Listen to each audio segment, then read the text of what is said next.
Praise the lord. దేవుడికి స్తోత్రములు కలుగును గాక. కూడా వచ్చిన మీ అందరికీ కూడా హృదయపూర్వక వందనాలు విషయములు తెలియజేస్తా ఉన్నాను. దేవుడిని మనదములు దీవించును గాక. ఆమేన్. చాలా మంచిది. మన సమయంలో లేఖనాలను ప్రయత్నించేద్దాం. నిర్గమకాండము 17వ అధ్యాయం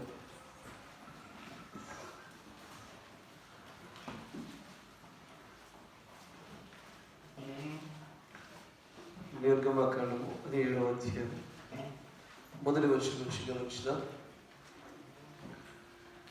తరువాత ఇజ్రాయేలుల సర్వ సమాజం యెహోవా మాట చొప్పున తమ ప్రయాణములను సీను అరణ్యము నుండి ప్రయాణమైపోయి రెఫీదీములు దిగిరి. ప్రజలు తమకు త్రాగ నీళ్లు లేనందున మోషేతో వాదించుచు, త్రాగుటకు మాకు నీళ్ళిమ్మని అడగగా మోషే, మీరు నాతో వాదింపనేలా, యెహోవాను శోధింపనేలా అని వారితో చెప్పాను. అక్కడ ప్రజలు నీళ్లు లేక దప్పికొని మోషే మీద సనుగుచు, ఇదెందుకు? మమ్మను, మా పిల్లలను, మా పశువులను దప్పించేత చంపుటకు ఐగుప్తులో నుండి ఇక్కడికి తీసుకుని వచ్చి తినలేదు. అప్పుడు మోషే యెహోవాకు మొరపెట్టుచు, ఈ ప్రజలను నేనేమి చేతును? కొంతసేపటికి నన్ను రాళ్ళతో కొట్టి చంపుదురాలేదు. అందుకు యెహోవా, నీవు ఇజ్రాయేలుల పెద్దల్లో కొందరు తీసుకొని ప్రజల ముందుకు పొమ్ము. నీవు నదిని కొచ్చిన నీ కర్రను చేతపట్టుకొని పొమ్ము. ఇదిగో అక్కడ హోరేబులోని బండ మీద నేను నీకు ఎదురుగా నిలుచుదను. నీవు ఆ బండను కొట్టగా ప్రజలు త్రాగుటకు దానిలో నుండి నీళ్లు బయలుదేరునని మోషేతో సెలవీయగా, మోషే ఇజ్రాయేలుల పెద్దల కనులు ఎదుట అట్లు చేసింది. అప్పుడు ఇజ్రాయేలీలు చేసిన వాదమును బట్టి యెహోవా మన మధ్య ఉన్నాడు లేడు అని వారు యెహోవాను శోధించుటను బట్టి అతడు ఆ చోటికి మస్సా అనియు మొరీబా అనియు పేర్లు పెట్టారు. తర్వాత అమాలేకీయులు వచ్చి రెఫీదీములో ఇజ్రాయేలులతో యుద్ధము చేయగా, మోషే యెహోషువతో మన కొరకు మనుష్యులను ఏర్పరిచి వారిని తీసుకొని బయలువెళ్ళి అమాలేకీయులతో యుద్ధము చేయము. రేపు నేను దేవుని కర్రను చేతపరుచుకొని ఆ కొండ శిఖరం మీద నిలిచెదనను. యెహోషువ మోషే తనతో చెప్పినట్టు చేసి అమాలేకీయులతో యుద్ధమాడు. మోషే, అహరోను, హూరు అను వారు ఆ కొండ శిఖరం ఎక్కి మోషే తన చెయ్యి పైకెత్తినప్పుడు ఇజ్రాయేలీలు గెలిచిరి. మోషే తన చెయ్యి దింపినప్పుడు అమాలేకీయులు గెలిచిరి. మోషే చేతులు బరువుగా వారు ఒక రాయి తీసుకుని వచ్చి అతడు దాని మీద కూర్చుండగే దాన్ని విసిరి అహరోను, హూరులు ఒకడు ఈ పక్కను ఒకడు ఆ పక్కను అతని చేతులను ఆదుకొనగా అతని చేతులు సూర్యుడు అస్తమించే వరకు నిలకడగా ఉండేది. అట్లు యెహోషువ కత్తి వాడి చేత అమాలేకు రాజులకును అతని జనులను గెలిచేది. అప్పుడు యెహోవా మోషేతో ఇట్లనెను, నేను అమాలేకీయుల పేరు ఆకాశం క్రింద ఉండకుండా బొత్తిగా తుడిచివేయగలను కనుక జ్ఞాపకార్థ గ్రంథంలో దీనిని రాసి యెహోషువకు వినిపించు. తర్వాత మోషే ఒక బలిపీఠం కట్టి దానికి యెహోవా నిసి అని పేరు పెట్టి అమాలేకీయులు తమ చేతిని యెహోవా సింహాసనములకు విరోధముగా ఎత్తిరి గనుక యెహోవాకు అమాలేకీయులతో తరతరముల వరకు యుద్ధం అనేను. దేవుడికి స్తోత్రములు కలుగును గాక. ఇక్కడ చోట తరలించండి, కళ్ళు మూసుకొని ప్రార్థన చేసుకుందాం.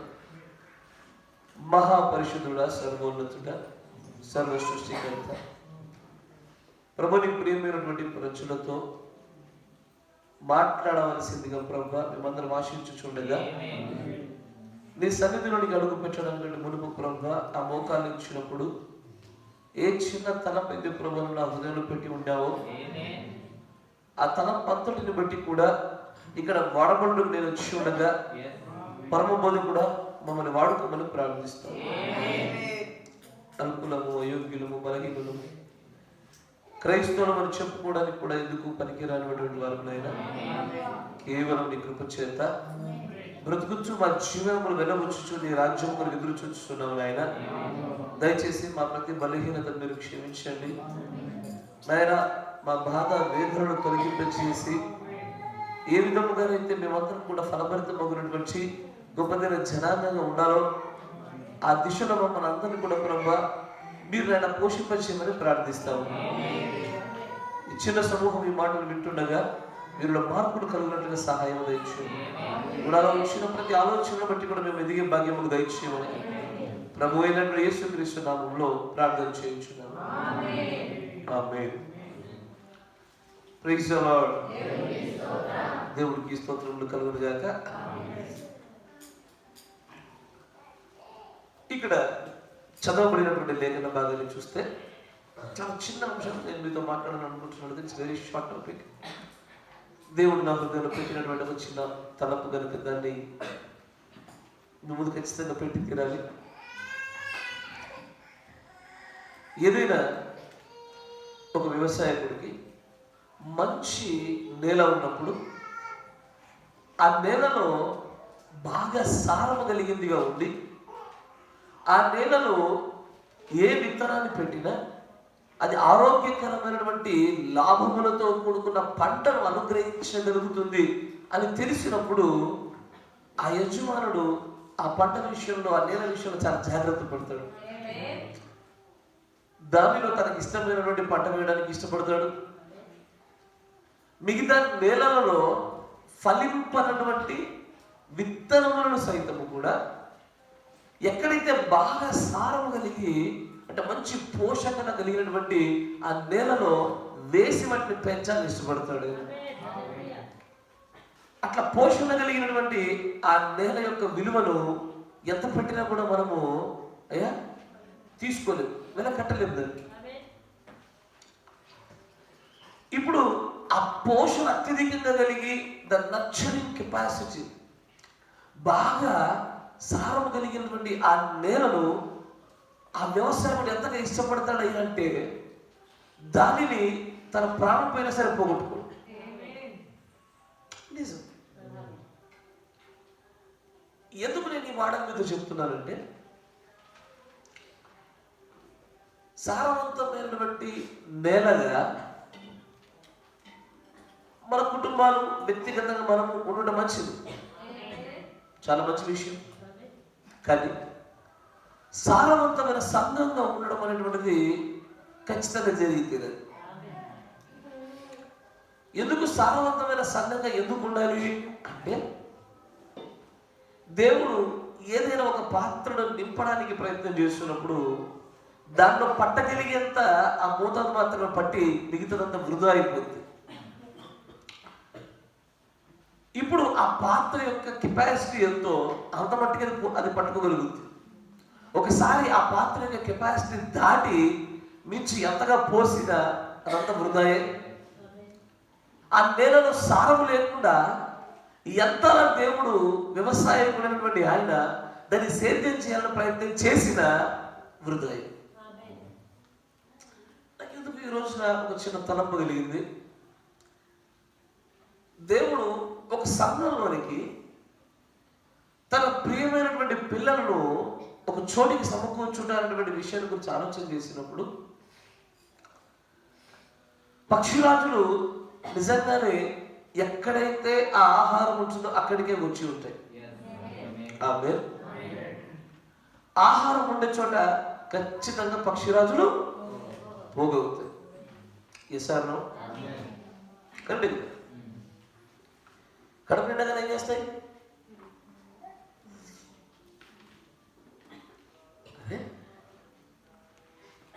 కడుపు నిండగానే ఏం చేస్తాయి? అర్థం కాదు. ఎందుకు మన స్థానిక సంఘం అనేకమైనటువంటి రెయిన్బో ట్రౌట్ చేపల్ని పొందుకోవడానికి కానీ అనేకమైనటువంటి నూతనమైన విత్తనాన్ని తీసుకోవడానికి కానీ వాక్యములకు మించి బయట ఉండేటువంటి ఆ మిగిలిన పరిస్థితులన్నిటిలో ఎందుకు ఇది నిలబడవలసిన స్థలంలో నిలబడట్లేదు అన్న బలమైన నమ్మిక నా మాట గ్రహించగలుగుతున్నాను అనుకుంటాను. ఎందుకు మేబీ దేవుడు ఇక్కడ ఖచ్చితంగా అనేకమైనటువంటి ప్రాంతాల కంటే అత్యధికమైన కృప చూపి బలమైనటువంటి రీతిలో తన అభిషేకంతో వాక్యాన్ని నడిపింపజేస్తున్నాడని నేను విశ్వసిస్తా ఉన్నాను. కానీ ఈ విశ్వాస కొనసాగింపులో ప్రభు ఇంకా అనేకమైనటువంటి తన రెయిన్బో ట్రౌట్ చేపల్ని కానీ తాను సారం కలిగింది నేలలో అనుకుంటున్నటువంటి ఈ నేలలో అధికమైన విత్తనాలు విత్తడానికి కానీ నిజంగానే మన నేలలో అంత సారం ఉందా లేదా నీరు మాత్రమే ఉందా? నీరంటే వాక్యం. సార్ నీరు ఒకటి ఉంటే సరిపోదుగా. నీరు ఉండాలి, నేలలో సారము ఉండాలి, సూర్యరశ్మి ఉండాలి. ఈ మూడు లేనిది ఐస్ ఎంత ప్రయత్నం చేసినప్పటికీ కూడా అయ్యా ఒక చిన్న గది దగ్గర నుంచి ప్రారంభమై 2 గదులు గాను, 2 గదులు బలం పట్టుకొని విశాలంగా 4 గదులు గాను, ఇది ఇంతకు మించి ఎదగాలంటే ఏం చేయాలంటే ఎక్కడో కొన్ని జాగ్రత్తలు తీసుకోవాలి, ఎక్కడో కొన్ని కార్యక్రమాలు చేయాలి, ఎక్కడో దేవుడి లేఖనంలో ఇలా పాత్రను కనిపెట్టగలగాలి. ఎందుకంటే ఎంతమంది అయితే అనేకులను దేవుడి వైపు తిప్పుతారో, ఎంతమంది దేవుడి ప్రజల పక్షంలో కార్యాలు చేస్తారో, వారిని గురించి దేవుడు మాట్లాడిన వాగ్దాన సంబంధమైన లేఖనాల గురించి వింటున్నప్పుడు ఆశ్చర్యం కలుగుతుంది. ఇక్కడ అమాలేకీయులను చూడండి ఒకసారి.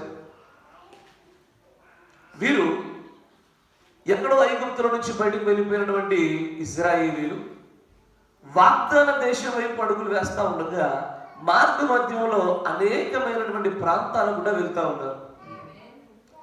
కొన్ని ప్రాంతాల వారైతే వారిని చేర్చుకొని వారి ప్రయాణానికి వారి మద్దతును పలికి నెమ్మదిగా పోనిచ్చేశారు.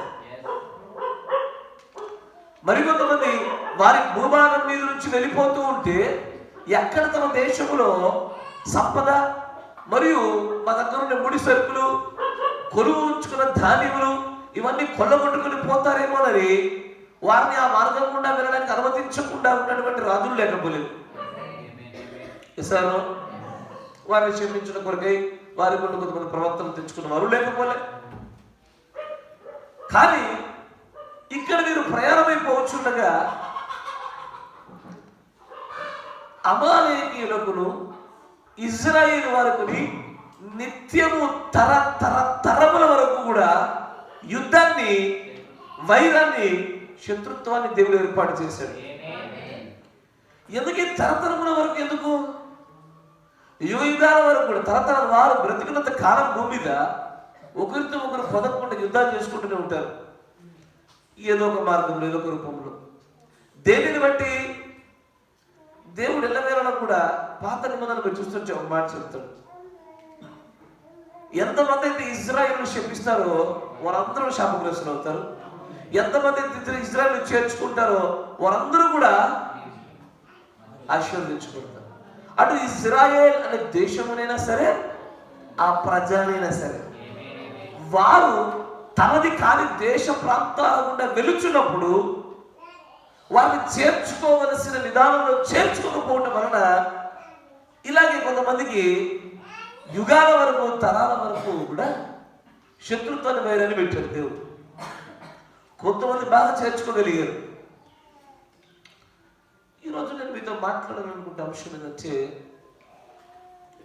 పరదేశిని చేర్చుకుంటా, receiving the immigrants or foreigners.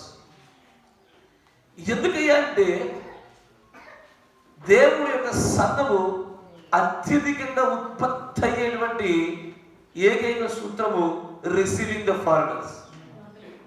అన్నమాట మీకు అర్థమవుతుంది. ఒక ప్రాంతానికి వెళ్ళాం, అక్కడ ఒక సువార్త చెప్పాము, కొంతమంది రక్షించబడ్డారు. తర్వాత ఏంటి? What is next? ఏం చేయాలి? వారిని చేర్చుకోవాలి, వారిని మనం తీసుకోవాలి, మనలో కలుపుకోవాలి.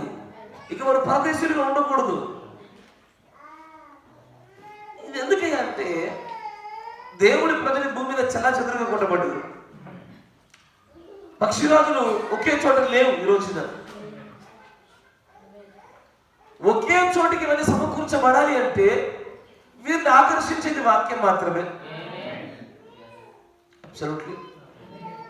కానీ ఈ సమకూర్పు అత్యధికం అవ్వడానికి మరికొన్ని కూడా ఖచ్చితమైన పాత్రను పోషింపజేస్తాయి. నమ్మాట జాగ్రత్తగా. మరికొన్ని కూడా ఖచ్చితమైనటువంటి పాత్రను పోషింపజేస్తాయి. ఆలోచన చేయండి. ఈ పరిచర్యకు ముందు జాగ్రత్త అన్నమాట. స్థానికంగా ఉన్నటువంటి మనం అందరం కూడా ఒకనొక ప్రాంతానికి పరదేశీయులు. We are foreigners. పరదేశుడు ఫారెనర్ అంటే వేరే ప్రాంతం వాడు అర్థం. Very simple. వేరే ప్రాంతం వాడు. మనం అందరం కూడా ఒక ప్రాంతానికి అన్యులము, ఒక ప్రాంతానికి పరదేశీలము, యాత్రికులము. మనకేం తెలియదు. మనల్ని గురించి నిజంగానే బాధ్యత కలిగినటువంటి వ్యక్తులుగా ఉండాల్సిన అవసరం కూడా లేదు. But we are foreigners once. ఒకప్పుడు మనం అందరం కూడా పరదేశులుగానే ఉన్నాం. కానీ సంఘం అభివృద్ధి చెందకపోవడానికి ప్రాముఖ్యమైన సంగతి ఏంటో తెలుసా? ఈ చేర్చుకోవడం అనేటువంటి ఈ గుణలక్షణం లేకపోవడం. నా మాట మీకు అర్థం చేసుకోగలరా? చేర్చుకోవడం అనేటువంటి ఈ గుణలక్షణం లేకపోవడమే అత్యంత భయంకరమైనటువంటి పరిస్థితి. సంఘం ఎదగకుండా నిలిపేదే.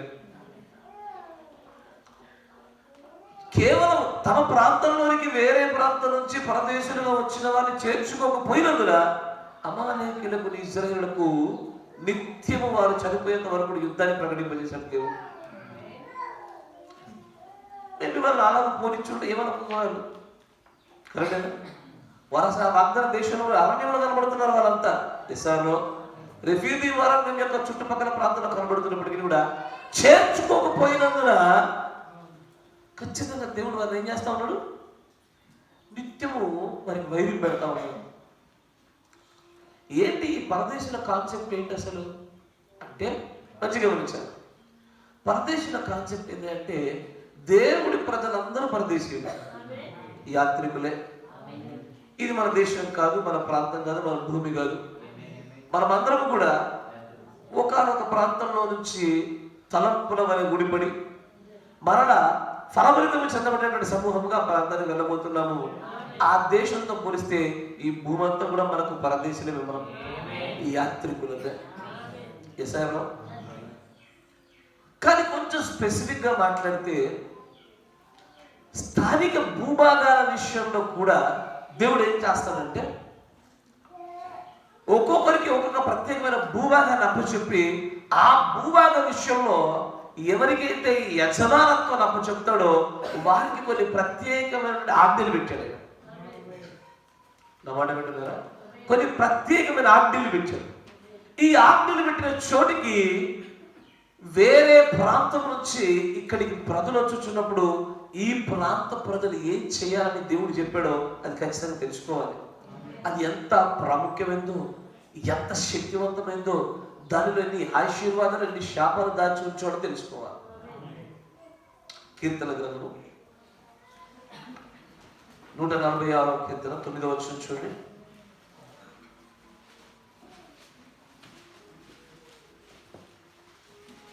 యెహోవా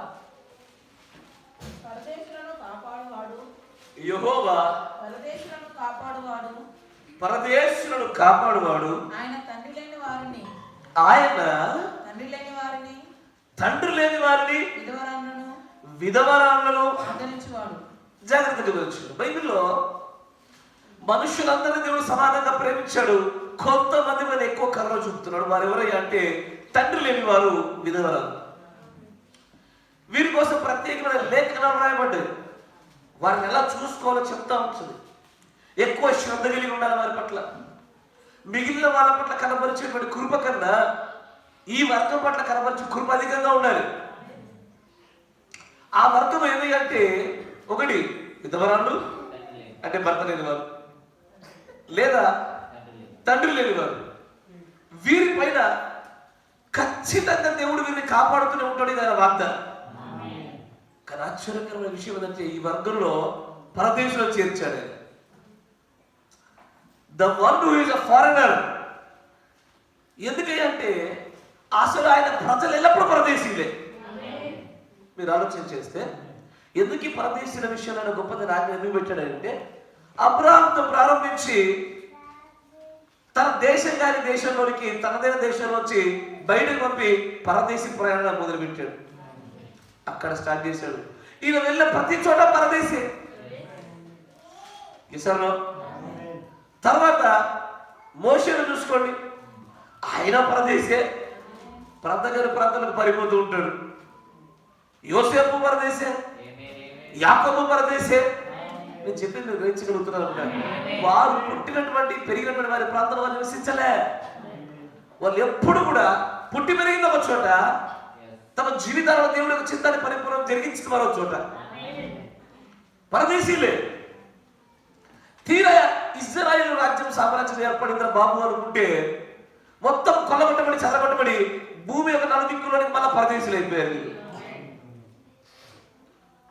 టైటస్ అనే చక్రవర్తి దగ్గర మళ్ళా పరదేశీలే. ఎప్పటి వరకు పరదేశీలు అంటే ఇంచుమించు 2000 సంవత్సరాల పరదేశీలు అయ్యారు.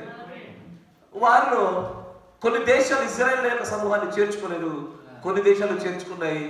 ఇండియా నిజంగానే చేర్చుకుంది. అందుకే ఇండియాకి ఇజ్రాయేల్కి ఉండేటువంటి అంతర్జాతీయ సంబంధాలు చాలా ఆరోగ్యంగా ఉంటాయి. కొన్ని దేశాలు అయితే చేర్చుకోలేదు, ముట్టి చేశారు. వాళ్ళ దేశ బోర్డర్లకు రాగానే వెళ్ళగొట్టేశారు. నేటిగా దేశాలు బాగుపడుతున్నట్టుగా లేదు. వాక్య విరుద్ధమైన పాపాల చేత కమిలిపోతా ఉంటాయి అవన్నీ కూడా. తర్వాత ఇప్పుడు మాత్రమే ఏం జరిగిందయ్యా అంటే, సువార్త అందించడం వైపు పరిపూర్ణంగా తిప్పబడిన తర్వాత కూడా నేటికి దేవుడు పరదేశీయులు ఉన్నారా? ఉన్నారు. నేటికి దేవుడు పరదేశీయులు ఉన్నారా? ఖచ్చితంగా ఉన్నారు. ఆయన వాక్యం కోసం, ఆయన కొరకు ప్రాంతం కాని ప్రాంతానికైనా సరే, ఊరు కాని ఊరికైనా సరే, దేశం కాని దేశానికైనా సరే, ఎక్కడికి వెళ్ళైనా సరే బ్రతకడానికి ఇష్టపడుతున్నటువంటి ఆలోచన కలిగినటువంటి దేవుడి యొక్క ఎన్నిక చేసుకున్న ప్రజలు నేటికి ఉన్నారు. కాకపోతే సమస్యలు ఎక్కడొచ్చిందంటే, దేవుడు నిజంగా చూస్తే తన పరిశుద్ధులు అందరి జీవితాల్లో చూస్తుంటే అందరూ పరదేశీయులుగా కనబడుతున్నారు. దానియేలు పుట్టిందో చోట, పెరిగిందో చోట. బబులోను అక్కడ పరదేశీయుడే. మెజారిటీ మీరు ఏ పరిశుద్ధంలో తీసుకోండి, వారు ఎక్కడో పుట్టి ఎక్కడో పెరిగినట్టు కనబడుతూ ఉంటుంది. కానీ వారు దేవుడి ప్రణాళికల విషయమే వారి యొక్క పరుగు, వారి ప్రయాణము వారిని పరదేశులుగా మార్చి ఎట్లా ఉంటుందంటే చెట్టు పుట్ట లేకుండా జీవితాలు అయిపోతాయి. ఎడు పడతారో, ఎడు తిరుగుతారో, ఏమవుతారో కూడా తెలియదు. తిరుగుతూనే ఉంటారు. అసలు ఆయన పరిశుద్ధ జీవితాలు అందరూ పరిశీలిస్తుందే. పోనీ కొత్త నిబంధనకు వచ్చాక మార్చాడా అని చూస్తుంటే శిష్యులు నేర్చుకున్న వారందరినీ భూమి అంతా పంపించేశారు. తిరిగాను అన్నాడు. స్థలాలు, పొలాలు, ఇల్లు వదిలేసి తిరిగారు. ఇల్లు పరదేశీలే. తమ దేశం కాని దేశం, ప్రాంతం కాని ప్రాంతం. ఎవడు స్థిరంగా నిలబడ్డాడు? మెజారిటీ దేవుడి ప్రజలు స్థిరంగా నిలబడింది మీకు ఇక్కడ కనబడదు. అసలు వారు పుట్టిన ప్రాంతంలో ఉండి అక్కడే తమ జీవనాలు ముగించింది చాలా తక్కువ మంది. బట్ ద మెజారిటీ పోర్షన్, అత్యధికమైన శాతం కలిగిన ప్రజలు ఎప్పుడు కూడా తమ స్థానంలో తాము లేరు. దేవుడు ఉంచలేదు వాళ్ళని. అసలు తిప్పాడు తిప్పుతూనే ఉన్నాడు ఆయన. ఖచ్చితంగా ఇంతలా తిప్పబడుతున్నప్పుడు ఆయన తెలియకుండా కొన్ని చోట్ల అసలు ఈ పరదేశిగా ఉండేటువంటి ఆ క్రమానికి, ఆ పరదేశీయుల పట్ల ఆయన కలిగి ఉన్న కృపకి, వారి పట్ల కనికరం చూపుతున్న వారికి ఆయన చూపే కృపకి, వారి నిర్లక్ష్యం చేయని వారి పట్ల ఆయనకు అనుగ్రహించేటువంటి శిక్షకి, వీటిని గురించి మాట్లాడుతూ ఒక పెద్ద చరిత్ర బయటపడింది. దాన్ని ఆలోచన చేస్తే చాలా పెద్ద చరిత్ర తీసుకొచ్చేసాడు ఆయన. తమ దేశం కాని దేశంలో దేవుడు ప్రజలు ఉన్నప్పుడు ఎంతమంది చేర్చుకున్నారో దేవుడు వారందరూ కూడా క్షమించేశారు. వారు వెళ్తా ఉన్నారు. గిబియోనైట్స్ కనబడ్డారు. గిబియోన్లు వారితో పాటు యుద్ధం చేసుకోవడానికి రాలే, సమాధాన పడ్డానికి వచ్చారు. నేటికి గిబియోన్లు సమాధానకరంగానే ముందుకు సాగుతూ ఉంటారు. యెహోవా జనులతో పాటు నివసిస్తున్న ప్రజల వల్ల. నిజంగానే దేవుడు మంచిగా గమనించండిగా, ఒక వితంతువుని ఎలాగ చూస్తాడో, తండ్రి లేని వారిని ఎలాగ చూస్తాడో, పరదేశిగా ఉండే వ్యక్తుల పట్ల కూడా అంత కృప, అంత ఆదరణ, అంత కాపుదల దయచేస్తాడు. గొప్ప ఆదరణమైన మాట. ఏమో మన తండ్రికి వారంటే ఇష్టం. తండ్రి లేనటువంటి పిల్లలంటే మన తండ్రికి చాలా ఇష్టం. భర్త చనిపోయినటువంటి వితంతులకు లేదా ఒంటరి మహిళలంటే తండ్రికి బాగా ఇష్టం. మరి పక్షానికి యుద్ధం చేసేవారు లేరని. అలాగే తమ ప్రాంతం కానీ ప్రాంతాల్లోకి వచ్చి నివసించేటువంటి పరదేశులు అంటే చాలా ఇష్టం. ఆయన కాపాడుకుంటున్నాడు. అలా కాపాడుతున్నాడు. ఎందుకని చాలా శ్రద్ధ కలిగి ఉన్నాడు మన విషయంలో. దేవుడి యొక్క కుమారులుగా, దేవుడి పిల్లలుగా ఎక్కడ మనలో కూడా అదే కనబడాలి. ఆయన గుణలక్షణం మనలో కూడా ఉండాలి కదా. ఎస్ సార్, సేమ్ క్యారెక్టరిస్టిక్స్, అదే గుణలక్షణాలు ఆయన ప్రజల్లో ఉత్పత్తి అవ్వాలి. ఇది దేనికి అంటే సంఘాన్ని సారవంతంగా చేయాలన్నా, అధికమైన స్థాయిలో ఇక్కడ విత్తనాల యొక్క పెట్టుబడి జరగాలన్నా, అనేకమైన రెయిన్బోట్ చేపలు రావాలన్నా ముందు మన నేలను సారవంతం చేద్దాం. ఇది ప్రాముఖ్యమైన విషయం. దేవుడు వితంతువుల యొక్క దృష్టిలోనికి, తండ్రి లేని వారి దృష్టిలోనికి ఎంత గొప్ప ఆదరణకర్తగా ఉండాలని ఆశపడ్డాడో, పరదేశులుగా ఉండే వారి దృష్టిలో కూడా ఆయన అలాగే ఉండాలని ఇష్టపడ్డాడు. ఆయన పరదేశులను కాపాడేవాడు. ప్రాంతాన్ని ప్రాంతాల్లోకి వచ్చేసి నివసిస్తూ ఉంటే ఊరికి ఆయన చూసి చూడటం ఉండేవాడు కాదైనా. ఎస్ఆర్లో ఇట్టాగే ఒక ఆమె తన దేశం కాదు, తన ప్రాంతం కాదు, కేవలం దేవుడి కొరకు, నీ దేవుడే నా దేవుడు, నీ ప్రజలు నా ప్రజలు అని చెప్పుకొని బయటకు వచ్చింది. తీరా చూస్తుంటే ఆమె ఎక్కడ వాడాడు అంటే సర్వోన్నతుడు వచ్చేటువంటి వంశకర్మంలో వాడుకున్నాడు ఆమె. ఇందుకి ఇప్పుడు బాగా అత్యధికంగా ఆ స్త్రీ ఆ కుమార్తె పొందుకున్న ఘనత అంతా కూడా దేని వల్ల వచ్చింది అంటే పరదేశిగా తిరిగినందుకే. లాభ నష్టాలు చూసుకోకుండా, మరణము జీవము చూసుకోకుండా, ప్రభు చిత్తము అని దేవుడు చూపించిన మార్గములే ఆయన విశ్వాసం వచ్చి కేవలం పరదేశిగా తిరగడానికి ఏమాత్రం భయపడకుండా ముందుకు వచ్చిన ఆ ఒక్క నిర్ణయమే ఆమె జీవితాన్ని మార్చేసింది. చాలా సింపుల్. ఆమె చేసినటువంటి విరోచితమైన కార్యం ఏంటి? ఏం లేదు, తన ప్రాంతంలోనికి ప్రభువుని ఆధారపడి బయటకు వచ్చేసింది. అబ్రహాము తన ఇంటి నుంచి బయటకు వెళ్ళినప్పుడు కూడా దేవుడి యొక్క ప్రాంతాడు. ఆయన విశ్వాసం తండ్రి పడిన కారణం కూడా ఎక్కడికి వెళ్తున్నాడో తెలియదు, ఏమవుతుందో తెలియదు. బట్ ఆయన నమ్మాడు, ప్రాంతంకి వెళ్ళి తిరిగాడు, దేశ దిమ్మరి అవుతున్నాడు ఆయన. నిజంగానే పరదేశులుగా ఉండడం అనేటువంటిది యెహోవా పట్ల అద్భుతమైనటువంటి విశ్వాసమే దానికి నిజంగా కారణం. ఎసారో అలాంటి వాళ్ళని దేవుడు కాపాడుతాడా? ఖచ్చితంగా కాపాడుతాడు. కానీ ఎక్కడెక్కడైతే దేవుని ప్రజలు ఇలాగుగా యాత్రికులుగా పరదేశంలో తిరుగుతుంటారో, అలా తిరుగుతూ సమకూర్చబడుతున్న స్థలాలలో స్థానికంగా ఉంటున్న వారి యొక్క బాధ్యతల గురించి మాట్లాడతాడు ఆయన. ఆయన మామూలుగా మాట్లాడుతుంటాడు. లేవికాండము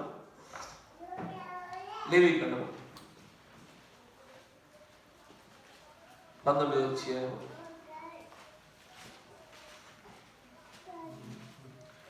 33వ వచనం చూడండి. 33 verse. మీ దేశమందు పరదేశి మీ మధ్య నివసించినప్పుడు అని అంటాడు. నీ దేశంలో పరదేశి కనుక మీ మధ్యలోకి వచ్చి నివసిస్తూ ఉంటే వారిని బాధింపకూడదు, వారిని ఏమాత్రం మీరు బాధ పెట్టకూడదు. మీ మధ్య నివసించు పరదేశిని మీలో పుట్టిన వాని వలె ఎంచవలెను, నిన్ను వలె వారిని ప్రేమింపవలెను, నిన్నులాగే ఆ పరదేశిగా ఉన్నటువంటి వ్యక్తులు ప్రేమించవలను. ఐగుప్తు దేశంలో మీరు పరదేశులై ఉంటిరి. దేవుడు చెప్తాడు, ఎందుకంటే మీ స్టోరీలో పరదేశంలో స్టార్ట్ అయింది. ఎస్ఆర్లో మనము ఒకప్పుడు పరదేశీలమే. మనల్ని కొంతమంది చేర్చుకుంటేనే బలపడి నిలబడింది మనము. ఎస్ఆర్లో మనల్ని ఎవరో చేర్చుకుంటేనే మన వేరు లోతుగా పారి చెట్లైనము. ఎస్ఆర్లో అని అంటాడు. వారు ఒకప్పుడు మీరు పరదేశీలుగా ఉంటారు కనుక నేడు మీ మధ్యలో ఒకడు వచ్చి నివసిస్తూ ఉంటే వాడి విషయంలో దేవుడు ఆజ్ఞలను తెలుసా, మీలాగే ప్రేమించాను. ఇప్పుడు పరదేశం విషయం జ్ఞాపకం రాకుండా మీలో వ్యక్తిలానే మనం చూసుకోగలగాలని చెప్తా ఉన్నాడు. ఇది నిజంగా జరగలిగితే పరదేశీలు ఎందుకుంటారు? ఒక మాట చెప్పండి, ఎక్కడ లేని జనాంగం హైదరాబాద్ ఒక చోట సమకూర్చబడతారు. దేనిని బట్టి? జీవనోపాధిని బట్టి, వసతులను బట్టి. అందరికీ కూడా ఏదో ఒక వసతి లభిస్తుంది, జీవితాన్ని వెళ్ళబుచ్చుకోవచ్చు అనే ఉద్దేశంతో అందరూ కూడా అక్కడ సమకూర్చబడతారు. ఎస్ఆర్ మరికొన్ని కారణాలను బట్టి కూడా ప్రజలు ఒక చోట సమకూర్చబడతారు. ఎక్కడ అంటే ఇప్పుడు చూడండి, మీకు తిరుమల తిరుపతి దేవస్థానం చూపిస్తాను. అయ్యా మంచిగా వచ్చారు. ఎంతమంది సమకూర్చబడతారో తెలుసా? లక్షల్లో. కానీ సమకూర్చబడ్డాడు ఒక్కడు అక్కడ నివసించాడు. వాళ్ళకి సమకూర్చింది ఏది? భక్తేనా? దైవ విశ్వాసాలేనా? అబ్సల్యూట్లీ. ఏది వారు అక్కడ నిలబడకుండా చేసింది? వారి తమ తమ సొంత స్థలాలలో వారి జీవనోపాధులు, స్థిరచర ఆస్తులు మళ్ళీ వారి వెనక్కి లాగే.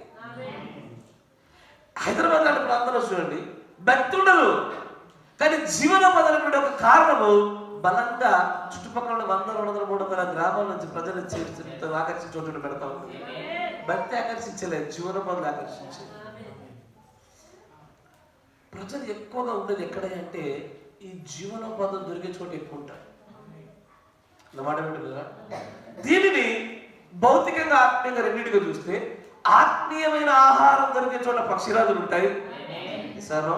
అక్కడ భౌతికంగా ఆహారం, ఆత్మీయ ఆహారం లభిస్తుంది కాబట్టి ఆత్మీయమైన జీవనం సాగుతుంది. కాబట్టి భౌతిక జీవనం ఎక్కడ సాగుతుందో అక్కడ మళ్ళీ భౌతికమైనటువంటి ఆ పక్షులు వచ్చి నిలకడగా నివాసం చేస్తూ ఉంటాయి. ఎస్ఆర్లో ఎల్లవన్నీ ఇదే జరుగుతుంది. వెరీ సింపుల్ కాన్సెప్ట్ ఇది, మీరు సరిగ్గా గమనించుకోగలిగితే. బలీయమైనటువంటి ఆత్మీయమైన ఆహారం ఉన్న చోట ఆత్మీయమైనటువంటి పక్షిరాజులు పోగవుతాయి. భౌతికమైనటువంటి వెసులుబాటు కలిగే చోట భౌతికమైనటువంటి పక్షిరాజులు ఖచ్చితంగా ఒక చోట పోగవుతాయి. ఇక అక్కడ పోగబడి ఉంటుంది, వెళ్ళిపోవడం ఉండదు. ఇక మాట వింటున్నాను, పోగవుతూ లేకపోతే టీటీ లాగా అవుతుంది మనది కూడా. అంటే తిరుమల తిరుపతి దేవస్థానం శాఖ భక్తి కోసం సమకూర్చబడతారు. మళ్ళీ జీవనోపాధి సమస్యను చూసి కదల్చబడలేక మునత్తు పొల్లబడ్డ మంచి విత్తనం వలె ఎదిగి అణచబడి టపాలు వెళ్ళిపోతారు. ఎక్కడ విపరీతమైనటువంటి స్థాయిలో సంఘాన్ని పెంచి పోషించడానికి కావాల్సింది రెండే. ప్రాబ్లం ఏంటంటే ఎద్దునుడికి బుద్ధి ఉండదు, బుద్ధునుడికి ఎద్దు ఉండదు. కరెక్టేనా? బలీయమైన వాక్యం లేని దగ్గరనేమో ఈ జీవనోపాధి ఎక్కువ కనబడతాయి. పరదేశం బహుగా ప్రేమిస్తారు, మామూలుగా ప్రేమించారు, పొద్దున్న శాతం అన్నదాకంతో పెడతారు. ఆతిథ్య ప్రేమలు కానీ మామూలుగా ఉండదు, పెట్టి చంపుతారు. ఎద్దుంది, బుద్ధి లేదు. కొన్ని చోట్ల బుద్ధి ఉంటుంది, ఎద్దు లేదు. నేను చెప్పి మీకు అర్థమైంది అనుకుంటా, వర్తమానం తెలిసిపోయింది. ఒక చోట వాక్యం ఉంటే చేర్చుకునే ఆత్మల్ని ఎక్కడో బ్యాలెన్స్ కోల్పోయారు. సంఘం ఎదగడానికి కుంటుబడే కారణాలు అవే. కానీ నిజంగా చెప్పండి, మన తండ్రి యొక్క ఆలోచన క్రమం, ఆయన యొక్క ఆలోచన విధానం చూస్తుంటే పరదేశం పట్ల ఎంత గొప్ప కృప కనపరుచున్నటువంటి తండ్రిగా ఉన్నాడు ఆయన. బట్ మనం అలా లేమే. మనం దునియా దేకము, దునియా పట్టించుకోము. మళ్ళా కనబడ్డామంటే సండే ఇస్తారు, అంతేనా? ఎందుకు కొంత వాక్యం దీన్ని సరిచేయాలి. అంతే. నిర్గమాకాండంలో కొన్ని మాటలు చెప్తారు చూడండి దేవుడు. నిర్గమాకాండము 22వ అధ్యాయం 21వ వచనం.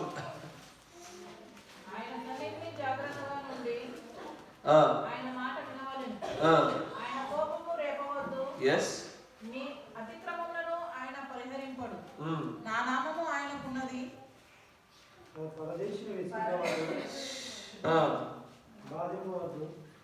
22-21 ఆయన అంటాడు, పరదేశిని విసిగింపవద్దు, బాధింపవద్దు. మీరు ఐగుప్తులో పరదేశులై ఉంటుంది కదా. చక్కగా కూడా 9వ వచనం కూడా చూడండి, సేమ్ అక్కడే ఉంటుంది అన్నమాట. పరదేశిని బాధించకూడదు, పరదేశి మనస్సు ఎట్లుండునో. ఎట్లుండదు పరదేశి మనస్సు? మనకు అర్థమైతే చెప్పాలా? మీకు తెలాలా? మీకు కాన్సెప్ట్ అర్థం కావాలా? పరదేశి ఉన్నాడు మనసు ఎట్లుంటుంది చెప్పండి. అమ్మ తల్లి నన్ను చూడు, పెళ్ళైన తెల్లారే మీ అత్తగారింటికి వెళ్తే పొద్దున్న లేచినాక నీకు ఏమనిపించింది చెప్పు? ఇప్పుడు పెళ్ళైపోయింది, అత్తగారింటికి వెళ్ళావు, పొద్దున్న లేచావు, పాయసం దూరం మొత్తం చింపి చుట్టూ దూసుకున్నావు, బయటకు వచ్చావు, మీ అత్తగారు టీకు అని పని చేస్తుంది. ఇప్పుడు నీకు ఎట్లుంటుంది చెప్పది? ఏం చేయాలి అర్థం కాదు. ముట్టాలనా వద్దా? ముడితే ఏమంటుంది, ముట్టకపోతే ఏమంటుంది? ఇంతకీ కూర్చోవచ్చా కూర్చోకూడదా? లోపల నాలుగు జిమిచి మాట ఛాయ్ దగ్గర ఛాయ్ పడదాం అని అడుగుదామా వద్దా? ఎంత కన్ఫ్యూజన్గా నేను చెప్తున్నా మన అనుభవాలు మీరు ఏమైనా చూసుకుంటున్నారు. తల్లి పరదేశ మనస్సుని గురించి మాట్లాడతాను అంటాడు. అయ్యి ఇది దేవుడు దీన్ని చాలా క్షుణ్ణంగా లోతున చాలా లోతుగా చూసాడు దాన్ని. అక్కడ వారికి బ్రతుకుతనం తెలియదు, వారికి స్వతంత్రత తెలియదు, వారి భావ ప్రకటనకు హద్దులు ఉంటాయి, వారికి నచ్చింది చేయలేరే. బయటకు తీసుకెళ్ళండి, పాపని తీసుకెళ్ళి పిల్లలందరూ తీసుకెళ్ళండి, ఎలా చేస్తున్నారు తీసుకెళ్ళండి.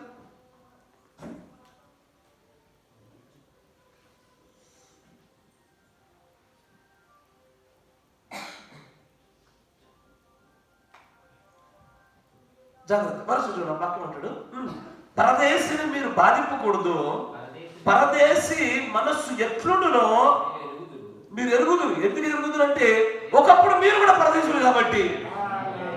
ఎస్ఆర్నా అంతేనా? అయ్యా మనం పరదేశం మన పరిస్థితి చెప్పండి. గురు మన పరదేశంలో మన పరిస్థితి పరదేశం ఉన్నప్పుడు ఆడు ఉప్పు ఎక్కువ వేసి అది తినాలా, ఎక్కువ అడగలేము, తక్కువ అడగలేము. ఎస్ఆర్ ఇది మన ఇంటి కాదా బాబు, మనకి ఎందుకు అని చెప్పేసి ఏదోటి కానిచ్చుకుని ముందుకు పోతూ ఉంటాం. కరెక్టే కదా? భావ ప్రకటన ఉండదు, వ్యక్తిగత స్వాతంత్రత ఉండదు, ఒక నిర్దిష్టమైన నిలకడ కనబడదు, అటు ఇటు కదలాడుతున్నట్టుగా ఉంటుంది. మరి ఎందుకు యేసు ప్రభు మన ప్రియమైనటువంటి మన దేవుడు చూస్తున్నట్టుగా మనం ఎందుకు చూడలేకపోతాం? నాకు అర్థం కావట్లేదు. ఎక్కడైనా నిజాల తేడా ఉందా? ప్రత్యక్షతల తేడా ఉందా? నిజంగా మనలో క్రీస్తు మనస్సే ఉంటే ఆయన ఆలోచించిన అదే కోణం కూడా మనం కూడా ఆలోచించగలగాలి కదా. నేను ఒక ప్రాంతంలో కొత్తగా వెళ్ళాను. ఫర్ ఎగ్జాంపుల్ నాకు తెలియని ప్రాంతం ఢిల్లీ, ముంబై వాటి వెళ్ళాను. నేనేం కోరుకుంటాను చెప్పండి? నేనేం కోరుకుంటాను?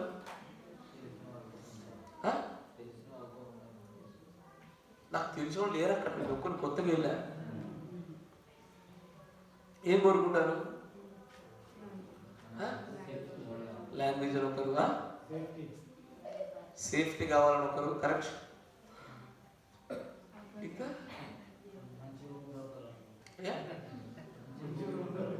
అర్థం కదా.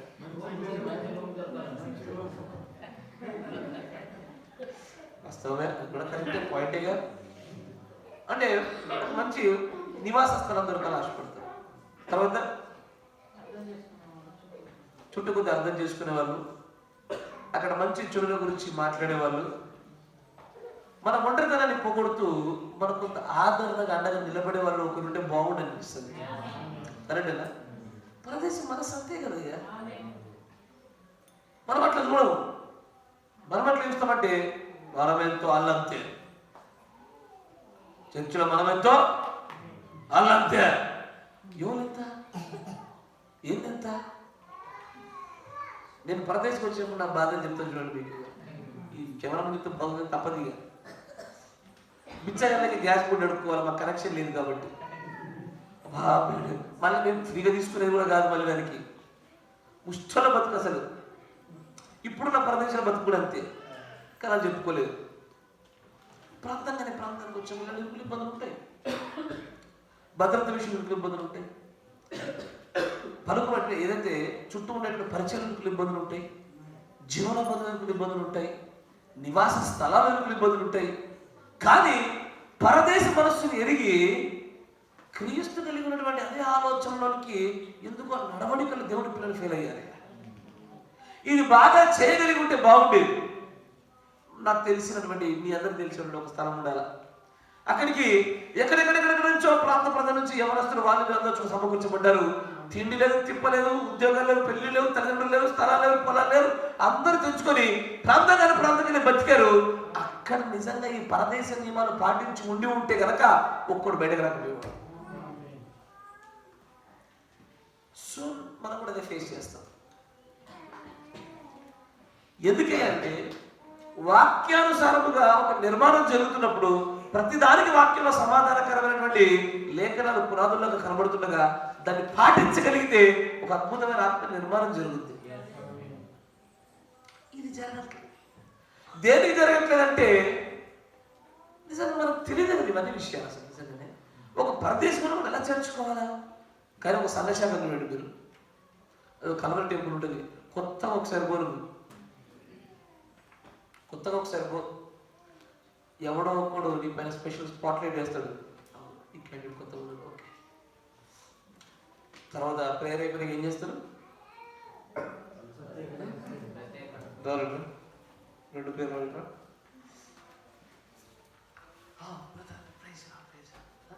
మీ పేరు ఏమరు దక్షిణ చాలా మంచిది, మొదటిసారి వచ్చారా? మీరు రెగ్యులర్ మీరు చివరి బలపరచాలి, పరిచయం బలపరుస్తారా అని ఇచ్చిన పని వెళ్ళి మెంబర్షిప్ తీసుకోవాలి అని. కొత్తగా వచ్చి ఏ వ్యక్తిని కూడా టచ్ చేయకూడదు. ఎంతో విధంగా ఎక్కడో ఒకటి కన్సల్టేషన్ జరుగుతుంది, వాడి ప్రాథమిక కాలం చూడడం, మొత్తానికి వాడిలో ఒక వాడి మీద చూడడానికి ప్రయత్నం చేస్తారు. అది మందరం కూడా కొత్తగా రాని తీసుకోవడం పాడాలి, చూడడు ముందు వరదర్చలేదు ఇంతే. దగ్గరికి నీ బ్రదర్ ప్రైజ్ రాడు, మీ పేరేంటి, మీరు ఎలా ఉన్నారు, ఎందుకో ఆ వేరే వ్యక్తులు చేర్చుకునే మెకానిజం లేదు మనం అసలు, ఆ సాఫ్ట్వేర్ స్ట్రక్చర్ లేదు అసలు. చాలా మంది కొత్తగా స్త్రీలు వచ్చినప్పుడు చూసా, చాలా మంది కొత్తగా పురుషులు వచ్చినప్పుడు చూసా, ఆ ఓరో సూపులు ఎందుకు అర్థం కాదు. నేను వెళ్ళి మాట్లాడుతున్నాడు, ముక్కలు అయిపోద్దిగా, అయినా సరే చివరి కొనుక్కోవాలి. ఇదొక భిన్నమైనటువంటి కోణం, భిన్నమైన సంభాషణ, భిన్నమైన ఆలోచన. ఎందుకు ఇది క్రైస్తవ ప్రజలు దీన్ని ఏర్పాటు చేయాలి. అయ్యా, కొత్తగా ఒక సంఘానికి కానీ కొత్తగా ఒక ప్రాంతానికి ఒక వ్యక్తి వచ్చినప్పుడు, కొంతమంది మనుషులు వచ్చినప్పుడు వాళ్ళ మనసు ఎలా ఉంటుందో మీరు గ్రహించగలగాలి. మన దగ్గర కొంతమంది సంఘశాఖలు వచ్చారు, వాళ్ళకి ఇంకా వర్తమానం తెలియదు. వాళ్ళు వచ్చింది ఒకటోసారి రెండోసారి ప్రార్థన చేసుకొని కప్పాన్ని మూసికేసుకున్నారు. ఎందుకంటే టపాన్ని బలవంతం గుంజిరంట, తెల్లారి సంఘానికి రాలేదు. మరి గుంజిన మహాత్మురాలు ఎవరు, దేవుడిని దీవించడు కాక. కొత్తగా వచ్చే వాళ్ళ మనసు నీకు తెలియకపోయా, నువ్వు టపాన్ని గుంజుతివి, ఆ బలవంతాన్ని బట్టి వాళ్ళ హృదయాన్ని నొచ్చుకొని తెల్లారి రాలే. అసలు నీకు భారతదేశం యొక్క కొత్తగా వచ్చిన వాళ్ళ యొక్క మనస్సుని గురించి నీకు తెలిస్తే బాగుంది. ఇది తెలియదుగా, ఇది తెలియకుండా ఏందో ఈ సుకేష్ బ్రదర్ కొత్త పక్షులు వచ్చినప్పటి నుంచి మమ్మల్ని పట్టించుకోవట్లేదు అనే పేరు కూడా బయటకు ఎక్కింది, ఇది కూడా బయటకు మొక్కింది. కొత్త వాళ్ళు ఎక్కువ అవుతున్న కొద్దీ పాత వాళ్ళను నిజంగా అట్లా నా పెద్ద పని కూడా అంటున్నాడు చిన్నోడు వచ్చినప్పటి నుంచి. అంటే దాని అర్థం అది వాడికంటే వీడు ఎక్కువ ఇష్టం, వీడికంటే వాడు ఎక్కువ ఇష్టం అని కాదు, వీడికి ఎక్కువ శ్రద్ధ అవసరం. వీడు వాటిలాగే పెద్దవాడు అయ్యేంత వరకు శ్రద్ధ అవసరం. పరదేశీగా ఉండేవాడు దేశీగా మారే వరకు కూడా శ్రద్ధ అవసరం, వారి మనస్సును నిలుపుట అవసరం. ఎసారా కానీ లేదు. ఇప్పుడు కూడా దాని విషయంలో దేవుడు అంటాడు, అసలు పరదేశీ మనస్సుల గురించి మీరు ఎప్పుడైనా ఆలోచన చేశారా? మనం వేరే ప్రాంతాలకు వెళ్ళినప్పుడు మన పరిస్థితి ఎలా ఉండేనో మన ప్రాంతం గురించి వారి పరిస్థితి అంతే. ఎసారా అయ్యా మొదటిసారి టపాన్ని తీసుకెళ్ళి ఆ హైదరాబాద్లో పెట్టారు, ఎట్లుంటది? ఎవరో ఒకరు మనకు ఉద్యోగం చూపించే వాళ్ళు ఉంటే బాగుండు, ఎవరో ఒకరు మంచి శాలరీ ఉండేది కనపడితే బాగుండు, తక్కువ రేటు చూపిస్తే బాగుండు, కొద్దిగా మంచి చెడ్డలకి కొద్దిగా 4-5 అనారోగ్యాలు వచ్చినప్పుడు మేలు కలిగిన మనతో పాటు అన్ని విషయాలు పాల్గొంపులు పొందుకున్నట్టు బాగుండు అన్న ఆ ఆరాటం పోరాటాలు ఎక్కువ ఉంటాయి. మేము కూడా హైదరాబాద్కి వెళ్ళాం, మాకు అదే కలిగి సంభవం దేవుని యొక్క కృపను బట్టి స్నేహితులు ఉండడం వల్ల చాలా మటుకు అది లేకపోయినప్పటికీ నేను కూడా కొత్త ప్రాంతానికి వెళ్ళినప్పుడు ఇది చాలా బలంగా ఉంటుంది. అందుకే దేవుడు అంటారు చూడండి, పరదేశిని బాధింపకూడదు, పరదేశి మనస్సు ఎట్లుండునో మీరు ఎరుగుదురు. మీరు ఐగుప్తు దేశంలో ఒకప్పుడు పరదేశీలే కదా, మీకు నేను కొత్తగా చెప్పేదేముంది, మీకు తెలిసిందే కదా. ఈసారి ద్వితీయోపదేశ కాలం త్వరగా 10వ అధ్యాయం 19వ వచనం.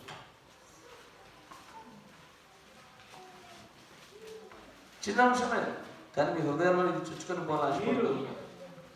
ద్వితీయోపదేశ కాలం 10వ అధ్యాయము, మీరు ఐగుప్తు దేశంలో పరదేశులుగా ఉన్నారు కనుక ఇది నేను ఇన్ని లేఖలు ఎందుకు చెప్తున్నా అంటే ఒక్కొక్క చోట ఒక్కొక్క సమాచారం చెప్తున్నాను నేను. ఒక చోట పరదేశికి అన్యాయం చేయొద్దని, ఒక చోట పరదేశిని ప్రేమించాలని నీలాగే, మరొక చోట పరదేశికి జాలి చూపాలని, మరొక చోట పరదేశి మనస్సుని ఎరగాలని. మీకు అర్థమవుతుందా? ఇవన్నీ దేవుడు ఆజ్ఞలయ్యో. నేను తర్వాత ఇంకో లేఖనం చూపిస్తాను. దీని విషయంలో దేవుడు తీర్పుడు తెచ్చబోతున్నాడు. There is judgement regarding the same. తీర్పు కూడా ఉంది. పరదేశిగా ఉన్నటువంటి వ్యక్తుల విషయంలో అని అంటాడు, మీరు వారి విషయంలో జాలి కలిగి ఉండండి, మీరు వారి విషయంలో ప్రేమ కలిగి ఉండండి, మీరు వారి విషయంలో న్యాయం కనపరచండి, మీరు వారిని ఎంత మాత్రం బాధించవద్దు అన్నాడు ఆయన, మీరు ఎంత మాత్రం వారిని విసిగింపవద్దు అన్నాడు ఆయన. ఎసారో ఇవన్నీ ఒకే పరదేశం గురించి మాట్లాడుతూ భిన్నమైన తలాలలో రకరకాల ఆజ్ఞలు ఇవి. విసిగించొద్దు, బాధించొద్దు, మరియు అన్యాయం చేయొద్దు, ప్రేమించు, మరి ఇంకా జాలి చూపు, ఇంకేమంటున్నాడు, నిన్ను వాళ్ళు ప్రేమించు అంటున్నాడు. ఇది ఖచ్చితమైన ఆజ్ఞలు. దాంట్లో ద్వితీయోపదేశకాండంలోనే 24వ అధ్యాయము 17వ వచనం చూడండి. పరదేశికే గాని తండ్రి లేని వారు, చూసారా మళ్ళీ జాగ్రత్త, ఎక్కడైనా సరే విధవరాలను తండ్రి లేని వారిని ఎంత సెన్సిటివ్ గ్రూప్ గా దేవుడు చూస్తాడో అంతే జాగ్రత్త కలిగిన గుంపులోనికి పరదేశులను చేరుస్తాడైనా అని అంటాడు. పరదేశికే గాని తండ్రి లేని వానికే గాని న్యాయము తప్పి తీర్పు తీర్చొద్దు. ఇప్పుడు పరదేశికి అన్యాయం తీర్పు ఎలా ఉంటుంది? ఎంతైనా మేము దూర ప్రాంతం వచ్చినాము, లోకలే ఎసారు కరెక్టా? ఏమని తొలికొండ నీళ్ళు అయితే ఇంతే, తొలికొండలే మేమైనా వేరే ప్రాంతం నుంచి వచ్చాము. ఇవన్నీ కాకమ్మ కథలు, ఇవన్నీ భ్రమలు, ఇవన్నీ కేవలం అపవాదాలు. దేవుడి ప్రజలు ఎప్పుడు కూడా తీర్పులు కానీ మరి అంచనాలు కానీ లేఖనానుసారంగానే జరుగుతాయి తప్ప, దేవుడు కనుక వీడు మన ప్రాంతం వాడు, వీడు దూర ప్రాంతం నుంచి వచ్చాడు, వీడు తెలంగాణ, వీడు ఆంధ్ర, వీడు మన దగ్గర స్థానికుడు, వీడు మొన్న వచ్చారు, వీళ్ళు నిన్న వచ్చారు, అది మొన్న వచ్చారు అని ఈ కారణాలను బట్టి కనుక తప్పు తీర్పు తీర్చే ప్రతి ఒక్కడితో తీస్తాడు. తర్వాత కనుక లేఖనం మనకు చెప్తుంది. ఖచ్చితమైన తీర్పులు ఉంటాయి. అన్యాయం చేయకూడదు. ఇక్కడ స్థానికము లేరు, దేవుడి దృష్టిలో లేఖనాలను దాటి దూరమైన వాడు లేడు. అందుకే దేవుడి లేఖనం చెప్పుద్ది, పరదేశికే గాని తండ్రి లేని వానికే గాని న్యాయం తప్పి తీర్పు తీర్చకూడదు. సాధారణ ఊళ్ళో ఎట్లా తెలుసా? మన ఊళ్ళో అయితే ఒకటి, వేరే ఊళ్ళో అయితే ఇంకోటి కదా. దేవుడు ప్రజల దగ్గరికి కనపడదు.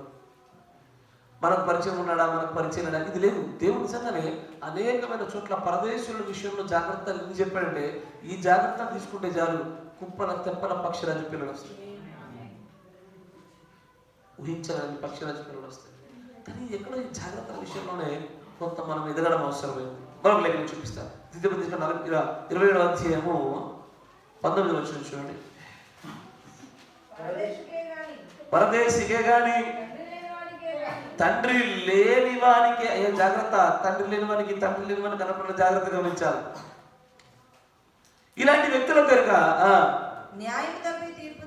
ఒకవేళ న్యాయము తప్పి తీర్చామా శాపగ్రస్తుడే.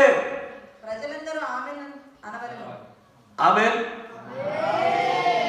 మనం కూడా ఆమెన్ అనాల్సింది వాక్యం.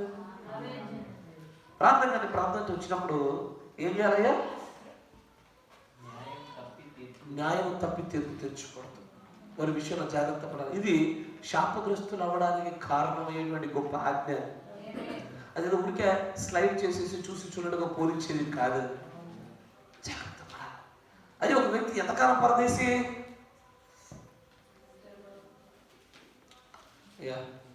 ఒక వ్యక్తి ఎంతకాలం పరదేశి?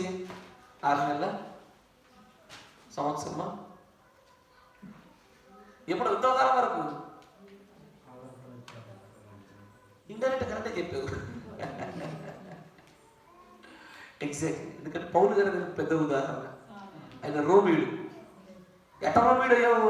రోమా ప్రాంతానికి మిగతా వాళ్ళు పరదేశం ఈయన కాదు. ఎందుకంటే రోమా పౌరసత్వం పక్కన ఉంది కాబట్టి.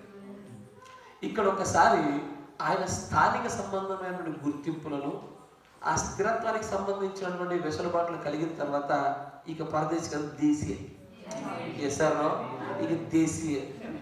అందుకే తొందర ఆధార్ కార్డు మార్చుకుంది. కానీ వలస వచ్చేటువంటి మన సంఖ్య ఇంకా పెరుగుతుంది. పరదేశులుగా వచ్చి దేశీయులుగా మార్చబడే సంఖ్య పెరుగుతుంది. కానీ ఈ నియమాలు మనం మర్చిపోకుండా ఉంటే చాలు.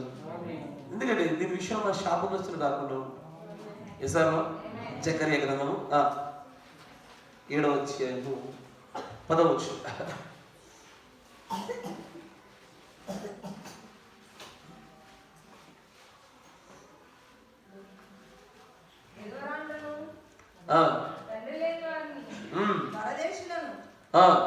దరిద్రులను బాధ పెట్టకుడి. మీ హృదయమందు సహోదరులో ఎవరికి కీడు చేయ దలచుకుడి. అయితే వారు ఆలకింపనలక మూర్ఖులై వినకుండా చెవు మూసుకొని.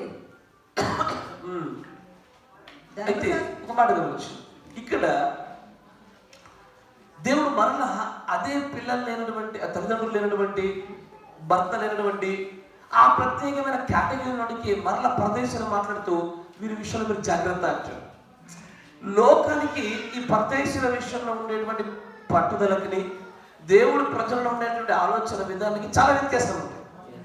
ఇప్పుడు మీరు చూడండి, మొన్న ఈ మధ్యలో ఒక సంఘటన గురించి మాట్లాడారు. అయ్యే బరియల గ్రౌండ్ గురించి మాట్లాడదాం అన్నప్పుడు మాట్లాడే సందర్భాన్ని గురించి మంచిగా గమనించాను. లోకస్తులు ఎలా మాట్లాడతారంటే ఈ ఊరిగానే ఊరోళ్ళని ఎందుకు ఇక్కడ పెడుతున్నారు అంటారు. అంటారా? Yes or no? ఖచ్చితంగా అంటారు. ఇలాంటి సందర్భం బైబిల్లో కూడా కనబడదు. ఒకటి సేమ్ సిచ్యువేషన్. ఆదికాండము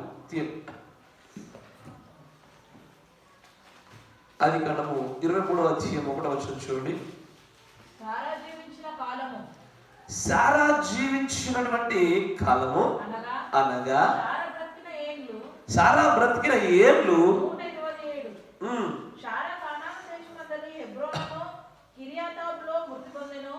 'అప్పుడు అబ్రాము శారా నిమిత్తము అంగుళార్చుటకును ఆమెను గురించి ఏడ్చుటకును వచ్చెను. ఎక్కడ చచ్చిపోయిందనే? కిర్యాత్ అర్బాలో మృతి పొందింది కదా. కిర్యాత్ అర్బా అబ్రహాం గారి ప్రాంతం కాదు, అది ప్రాంతం కాని ప్రాంతం, ఊరు కాని ఊరది. తరువాత లేచి చనిపోయిన తన భార్య శవం దగ్గర నుంచి లేచి ఆయన వెంటనే అంటాడు, హేతు అనేటువంటి ఆ స్థానికంగా ఉండే కుమారులను చూసి, అయ్యా నేను ఈ ఊరోని కాదు, ఈ దేశం నాది కాదు, నన్ను నోడు పట్టించుకోడు, మీ అనుమతి లేకుండా నేనేం చేయలేను. కాబట్టి ఇప్పుడు ఆయన అంటాడు లేచి, అయ్యా నేను మీ మధ్యలో పరదేశినయ్యా, నేను పరవాసిగా ఉన్నానయ్యా.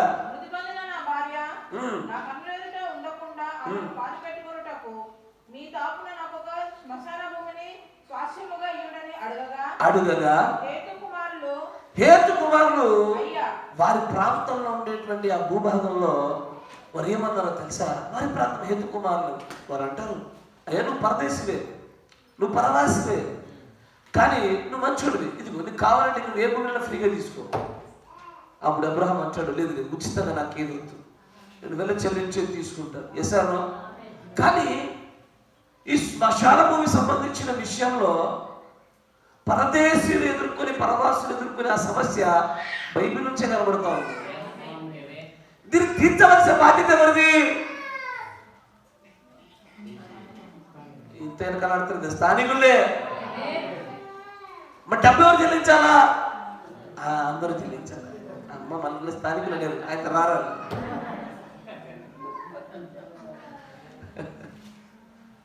ఎవరి బాధ్యత ఎవరిది? ముమ్మారు 100% బాధ్యత స్థానికులది. అయ్యా మీరు లెక్కలకు దేవుడు తీసుకొస్తాడు ఒక రోజున. నా పక్కడు మాట్లాడతలేడుగా చెప్పి నేను మాట్లాడా, నేను ఏదైనా మాట్లాడితే వాడేమంటాడు, ఇతరుడేమంటాడు, నన్ను పట్టించుకోరేమో, నేను లేకపోతే ఏ విచితమైన కారణమో కానీ సమూహాన్ని అడ్డం పెట్టుకుని మనం తప్పించుకోలేము. There is a judgement to that. పరదేశులను చేర్చుకోకపోయిన ప్రతిదానికి కూడా తీర్పు నియమించబడింది. మామూలు విషయాలు కాదు. అయితే పని చేయాలా, మన తొండికొండకు అడ్డం గేట్లు పెట్టుకోవాలా. నో మోర్ బిలీవర్స్ కమింగ్, టన్ హౌస్ఫుల్. ఏంటది దాని స్కూల్లో పెడతారు విషయరా, అడ్మిషన్స్ ఆర్ ఫుల్ అని పెట్టుకోవాలా చేర్చుకోకుండా. లేదా చేర్చుకునే ఉద్దేశం ఉందా? పరదేశుల నియమాలు పాటించాలి. పరదేశుల విషయంలో దేవుడు కలిగి ఉన్న మనసు మనం కలిగి ఉండాలి. ఎస్ఆర్లో ఈ పని చేయాలి. అబ్రహాం అలా అంటాడు, నా ప్రాంతం కాదయ్యా, నేను పరవాసినయ్యా, మీ మధ్యలోకి వచ్చాను, చనిపోయిన నా భార్య నా కళ ఇట్టాగే పాడైపోతున్నట్టు కనబడకుండా ఉండాలంటే పాతిపెట్టడానికి నాకు స్థలం కావాలి అని స్థానికులు అడగగా ఆ స్థానికులు రెస్పాండ్ అయిన విధానము, ఆ చేర్చుకున్న విధానము వారికి ఆశీర్వాదం. స్థానికులే చేయాలది. పరదేశం యొక్క బాధ్యత అత్యధికంగా స్థానికులు. స్థిరపడే వరకు, దేశీయులుగా మార్చబడే వరకు ఇది ఇలాగ జరగాల్సిందే. మేము ఇప్పుడు వాళ్ళు దేశీయులుగా మాత్రం మళ్ళీ ఎప్పుడో కూడా కొత్తగా వస్తూనే ఉంటాయి. ఇది ఇప్పటికీ మారదు. చిన్న కొత్త సైకిల్ వస్తుంది. ఎప్పటి వరకు ఇది ఇక్కడ పక్షిరాజు ఆహారం ఉంటుంది అప్పటి వరకు వస్తూనే ఉంటాయి పక్షులు బాగు. నేను మధ్యలో కొంత నిడివిలు కనబడతాయేమో కానీ ఖచ్చితంగా వస్తూనే ఉంటాయి. కానీ ఈ పరదేశిని మనం మన సంఘంలో స్టార్ట్ చేద్దాం. పరదేశిని మనమలాగే ప్రేమించడం మొదలుపెట్టి, పరదేశం పట్ల జాలి చూపించి, పరదేశం పట్ల విసిగింపకుండా, పరదేశికి అన్యాయం చేయకుండా, పరదేశం పట్ల నిజంగానే దేవుడు చెప్పిన అదే మనసు మనం కలిగి ఉంటే కనుక అద్భుతమైన రీతిలో ఇక్కడ నిజంగానే ఆత్మ ఎదుగుదల జరుగుతుంది అన్ని విషయాలలో. స్థానికంగా ఉండి ఇన్ని సంవత్సరాలుగా చాలా మందికి సంఘంలో ఏం జరుగుతుందో విషయం అర్థం కాదు. కొత్త వచ్చున్న తలకాయలు పాడి చేస్తారు స్థానిక సంఘ సమస్య అని చెప్పి. అడచ్చ ఇడిచ్చ, ఆ గుంపట్ట ఈ గుంపిట్ట. ఈ తినడానికి కూడా పరదేశీ ఇక్కడ రాడు. వీటి కోసం ఏ ఒక వ్యక్తి ప్రాంతాలు మారడు. అన్నీ పిచ్చి రాజకీయాలు తప్పవు. కానీ మనం జాగ్రత్తగా ఉండవలసినటువంటి కొన్ని బాధ్యతల విషయంలో జాగ్రత్తగా ఉండాలి. దేవుడు ఈ విషయాన్ని బట్టి అంటాడు, నిజంగానే నేను మీ దేశంలోకి వచ్చే పరదేశీని. నిజంగానే ఇప్పటికిప్పుడు కూడా నా భార్య నా పిల్లడు చనిపోతే ఎక్కడ బాధ్యపడాలో నాకు తెలియదు. అక్కడ నాకు బ్రదర్ అప్పటికి నా స్థలం పొలం ఇస్తా. ఎప్పుడు సంచాగిస్తా. వీటి చచ్చిపోయేటప్పుడు చెప్పి చచ్చిపోతాం మేము. రేపు ఓకేనా? అట్లా కాదు. బైబిల్లో ఉన్నటువంటి సంబంధాలు మీకు మలాకి గ్రంథంలో దేవుడు మాట చెప్తూ చూపిస్తుంది. మలాకి గ్రంథము దేవుడు తీర్పుల గురించి మాట్లాడతారని చూడండి. మలాకి గ్రంథము 3వ అధ్యాయం 1వ వచనం నుంచి గమనించినట్లయితే, ఇదిగో నాకు ముందుగా మార్గం సిద్ధపరచుటకై నేను నా దూతను పంపుచున్నాను. మీరు వెతుకుచున్న ప్రభువు అనగా మీరు కోరు నిబంధన దూత తన ఆలయమునకు హఠాత్తుగా వచ్చును. ఇదిగో ఆయన వచ్చుచున్నాడని సైన్యములకు అధిపతి యెహోవా సెలవిస్తున్నాడు. మనకు తెలుసు దేవుని యొక్క మొదటి రాకడను రెండవ రాకడం గురించి కలిపి మాట్లాడుతున్న సందర్భాలు ఇవన్నీ కూడా. ఇసారో తర్వాత అయితే ఆయన వచ్చు దినమును ఎవరు సహింపగలరు? ఆయన అగపడగా ఎవరు ఓర్వగలరు? ఆయన కంసాలి అగ్ని వంటి వాడు, చాకలి వాడి సబ్బు వంటి వాడు, వెండిని శోధించి నిర్మలము చేయబడనట్లు కూర్చుండి ఉండును. లేవీయులు నీతిని అనుసరించి యెహోవాకు నైవేద్యం చేయనట్లు వెండి బంగారములను నిర్మలము చేయు రీతిని ఆయన వారిని నిర్మలులను చేయును. అప్పుడు మునుపటి దినములలో ఉండినట్టును పూర్వపు సంవత్సరంలో ఉండినట్టును యూదావారును యెరూషలేము నివాసులను చేయు నైవేద్యములు యెహోవాకు ఇంపుగా ఉండును. తీర్పు తీర్చుటకై నేను మీ యొద్దకు రాగా సిల్లంగి వాండ్ర మీదను. ఇది దేవుడు తీర్పు తీర్చు దినముల గురించి మాట్లాడుతూ నేను మీ దగ్గరకు వచ్చినప్పుడు దేని గురించి తీర్పు తీర్చో తెలుసా అంటూ, చిల్లంగి వాని మీదను, వ్యభిచారుల మీదను, అప్రమాణికుల మీదను నాకు భయపడక వారి కూలి విషయంలో కూలి వారిని విధవరాలను తండ్రి లేని వారిని బాధ పెట్టి పరదేశులకు అన్యాయం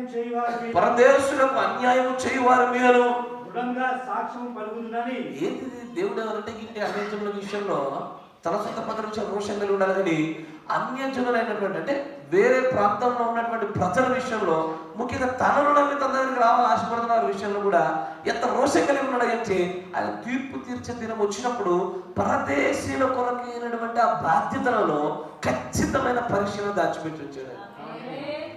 వ్యభిచారుల గురించి ఎంత తప్పిదముగా చూడబోతున్నాడో, చిల్లంగితనం చేసిన వాడు కావచ్చు, వాడు విగ్రహారాధన చేసిన వాడిని ఎలా చూడబోతున్నాడో, తండ్రి లేని వారిని విధవరాళ్ళ పట్ల కూడా అన్యాయం చేసిన వాడిని ఎలా తీర్పు తీర్చబోతున్నాడో, పరదేశీయుల పట్ల కూడా నియమాల విషయంలో అన్యాయం చేసిన వాడిని కూడా అట్లా తీర్పు తీర్చబోతున్నాడు. చిన్న విషయం అనుకుంటున్నారు. కానీ ఆ రోజు తీర్పు తీర్చినప్పుడు ఎంత సీరియస్గా చూపిస్తాడు తెలుసా? అయ్యో నా బుద్ధి నా కుమార్తెలారా, అసలు పరదేశిగా ఉండడం అనేది ఎంత తీవ్రతరమైన విషయం నీకు అర్థం కావట్లేదు కదా. అసలు తీర్పు తీర్చబోయేట ధవల సింహాసనం తీర్పులో అది ఏకంగా పరదేశికి సంబంధించిన నియమాలలో అన్యాయం కలిగిన ప్రతి ఒక్క వ్యక్తిని కూడా తీర్పు తీర్చబోతున్నాడని చెప్తా ఉన్నాడు. It's not a small topic. తీర్పులో బలమైనటువంటి పరిగణలోకి తీసుకునే అంశం అది. అంతేకాకుండా ఆయన ఏమంటాడు తెలుసా? మత్తయి సువార్త 20వ అధ్యాయం, మత్తయి సువార్త 20వ అధ్యాయం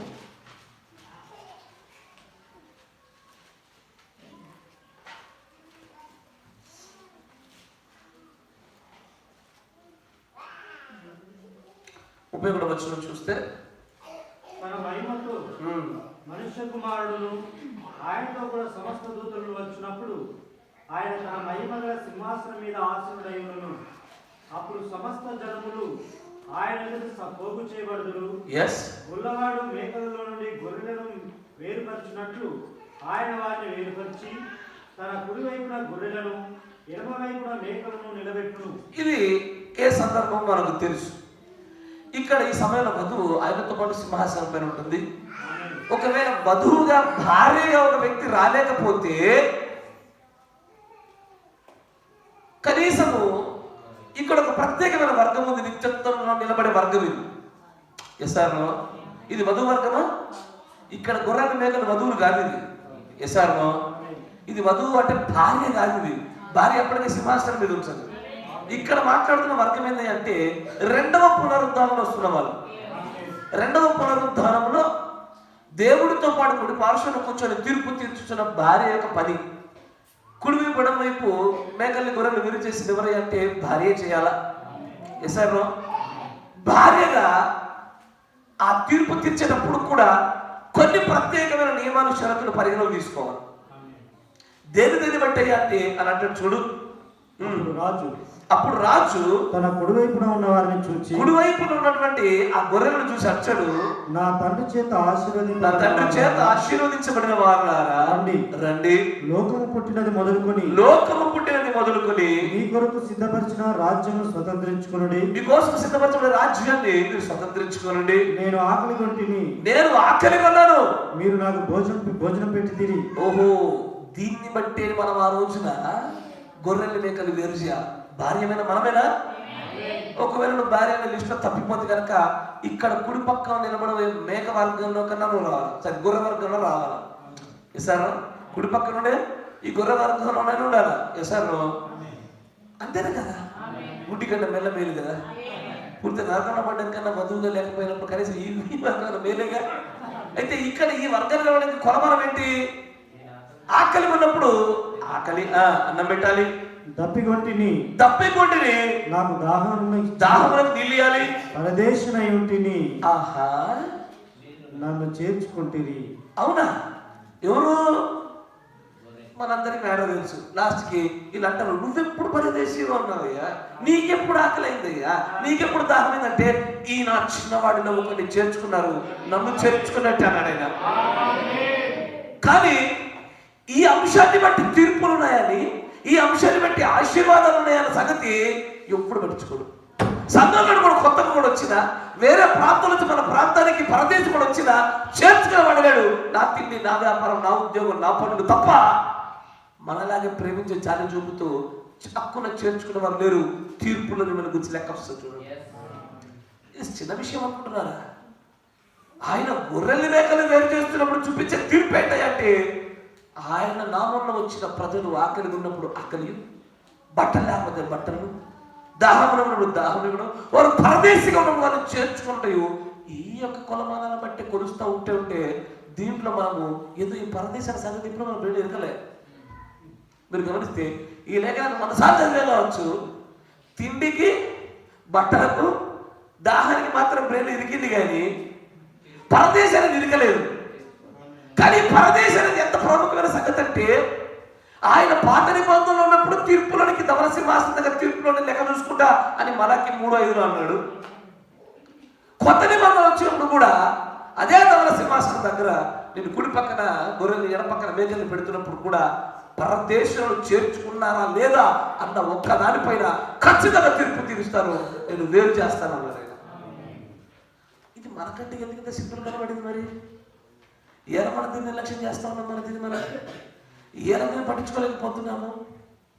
దూర ప్రాంతం నుంచి మన దగ్గరికి ఎంతో మంది వస్తూ ఉండగా ఎందుకు ఈ ప్రదేశాన్ని మనం ఎందుకు బాగా ఇముడ్చుకోలేకపోయాము?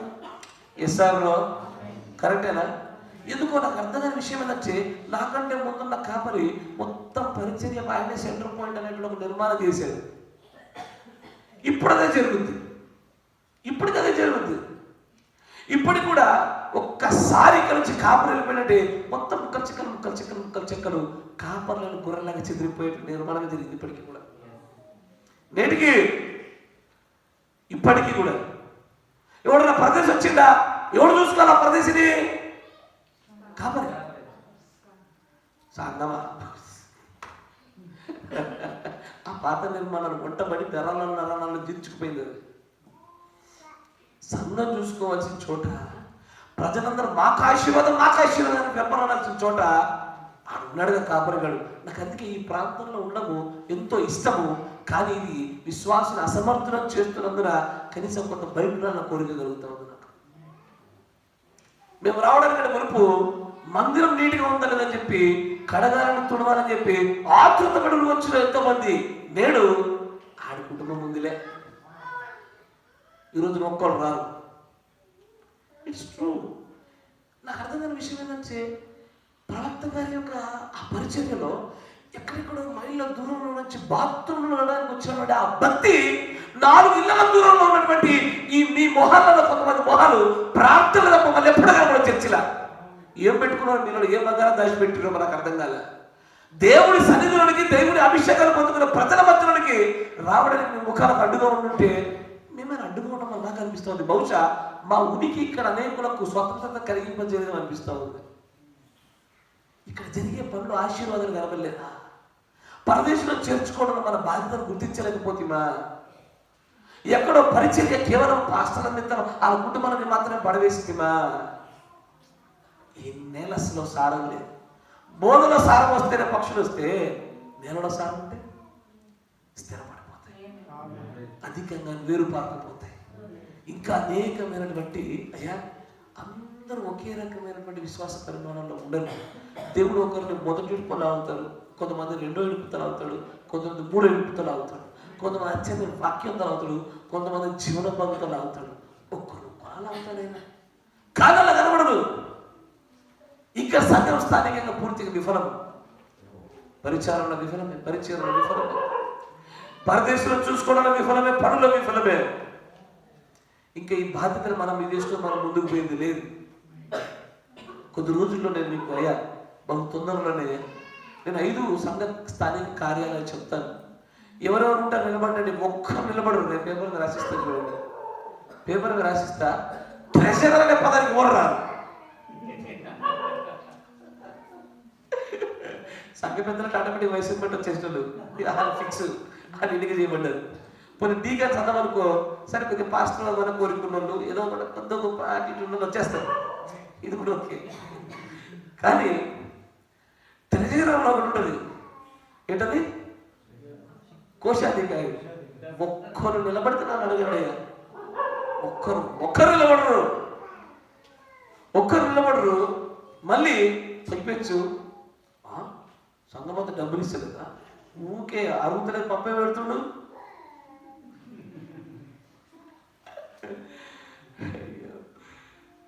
ఎక్కడో ఆ పాత నిర్మాణం పోవట్లేదు, ఆ చచ్చుబడిపోయినటువంటి ఆ ఫ్లేవర్ వెళ్తలేదు ఇక్కడ నుంచి. దాన్ని పూర్తిగా చంపాలని అనుకుంటున్నా కూడా ఆ నిర్మాణం జరగట్లే.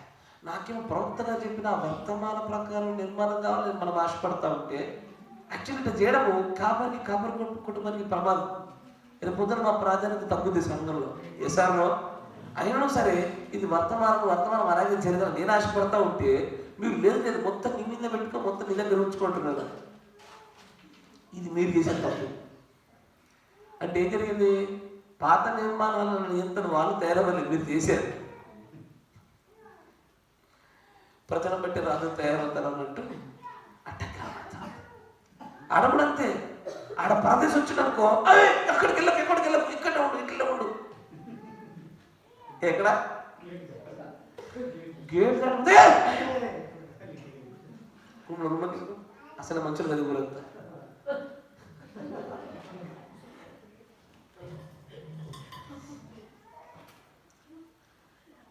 పరదేశీ నియమాలు ఎప్పుడు నేర్చుకుందాము?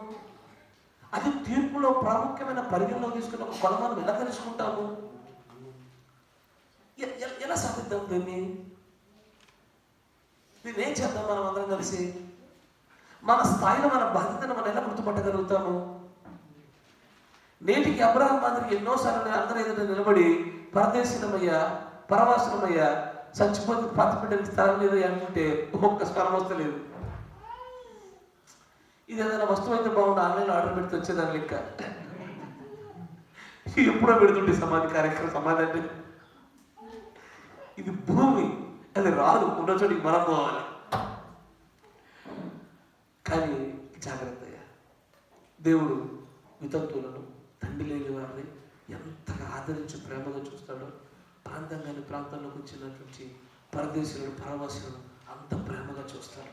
వారి విషయంలో ఆయన ధవల సింహాసనం దగ్గర తీర్పులో కానీ ఆయన అనేక మార్లు కూడా దేవుడి చేత కృపను పొందుకోవడం కొరకు కూడా ఎక్కడ చెప్తారు చూడండి. జకర్యా గ్రంథం చూడండి, ఇర్మియా గ్రంథం 7వ అధ్యాయంలో వచ్చింది. ఆయన తన కృపను మరలా పొందుకోవడం కొరకు ఏంటంటే ప్రజలను కనపరచబడవలసిన మార్పుల గురించి మాట్లాడతారు. వచ్చాడు ఇర్మియా గ్రంథం 7వ అధ్యాయం 1వ వచనం.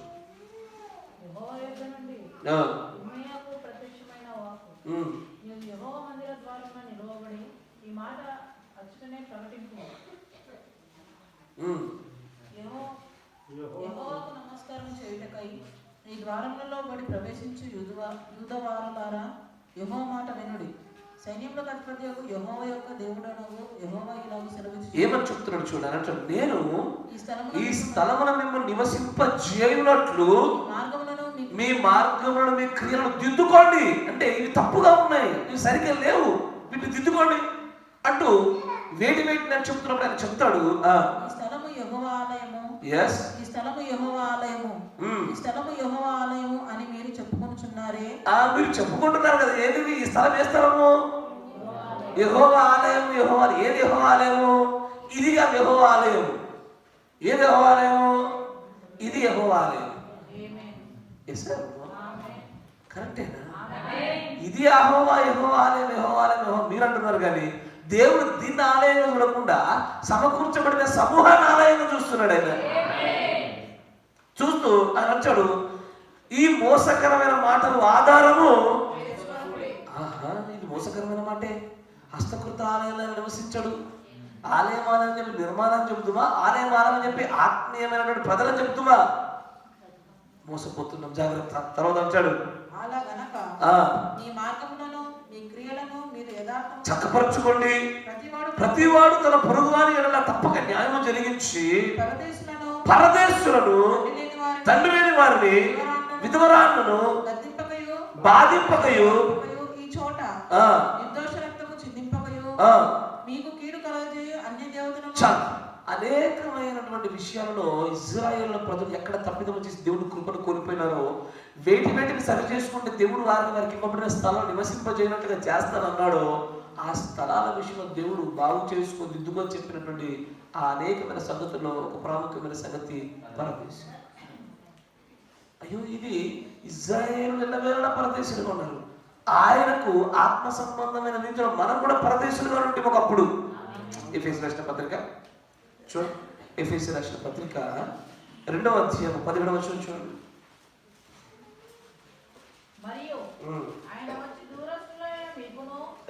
ఆయన వచ్చి దూరస్తులైన మీకును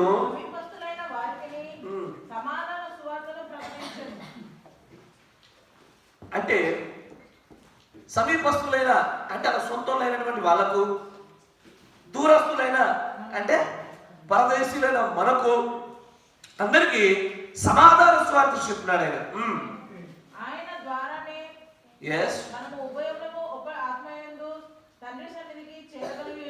ఇప్పుడు ఆయన ద్వారా స్వకీయులను, దూరస్తులు ఇరువురు కూడా ఏకమవ్వాలి. ఇప్పుడు ఇక పరదేశి ఉండకూడదు, దేశిగా మార్చబడాలి.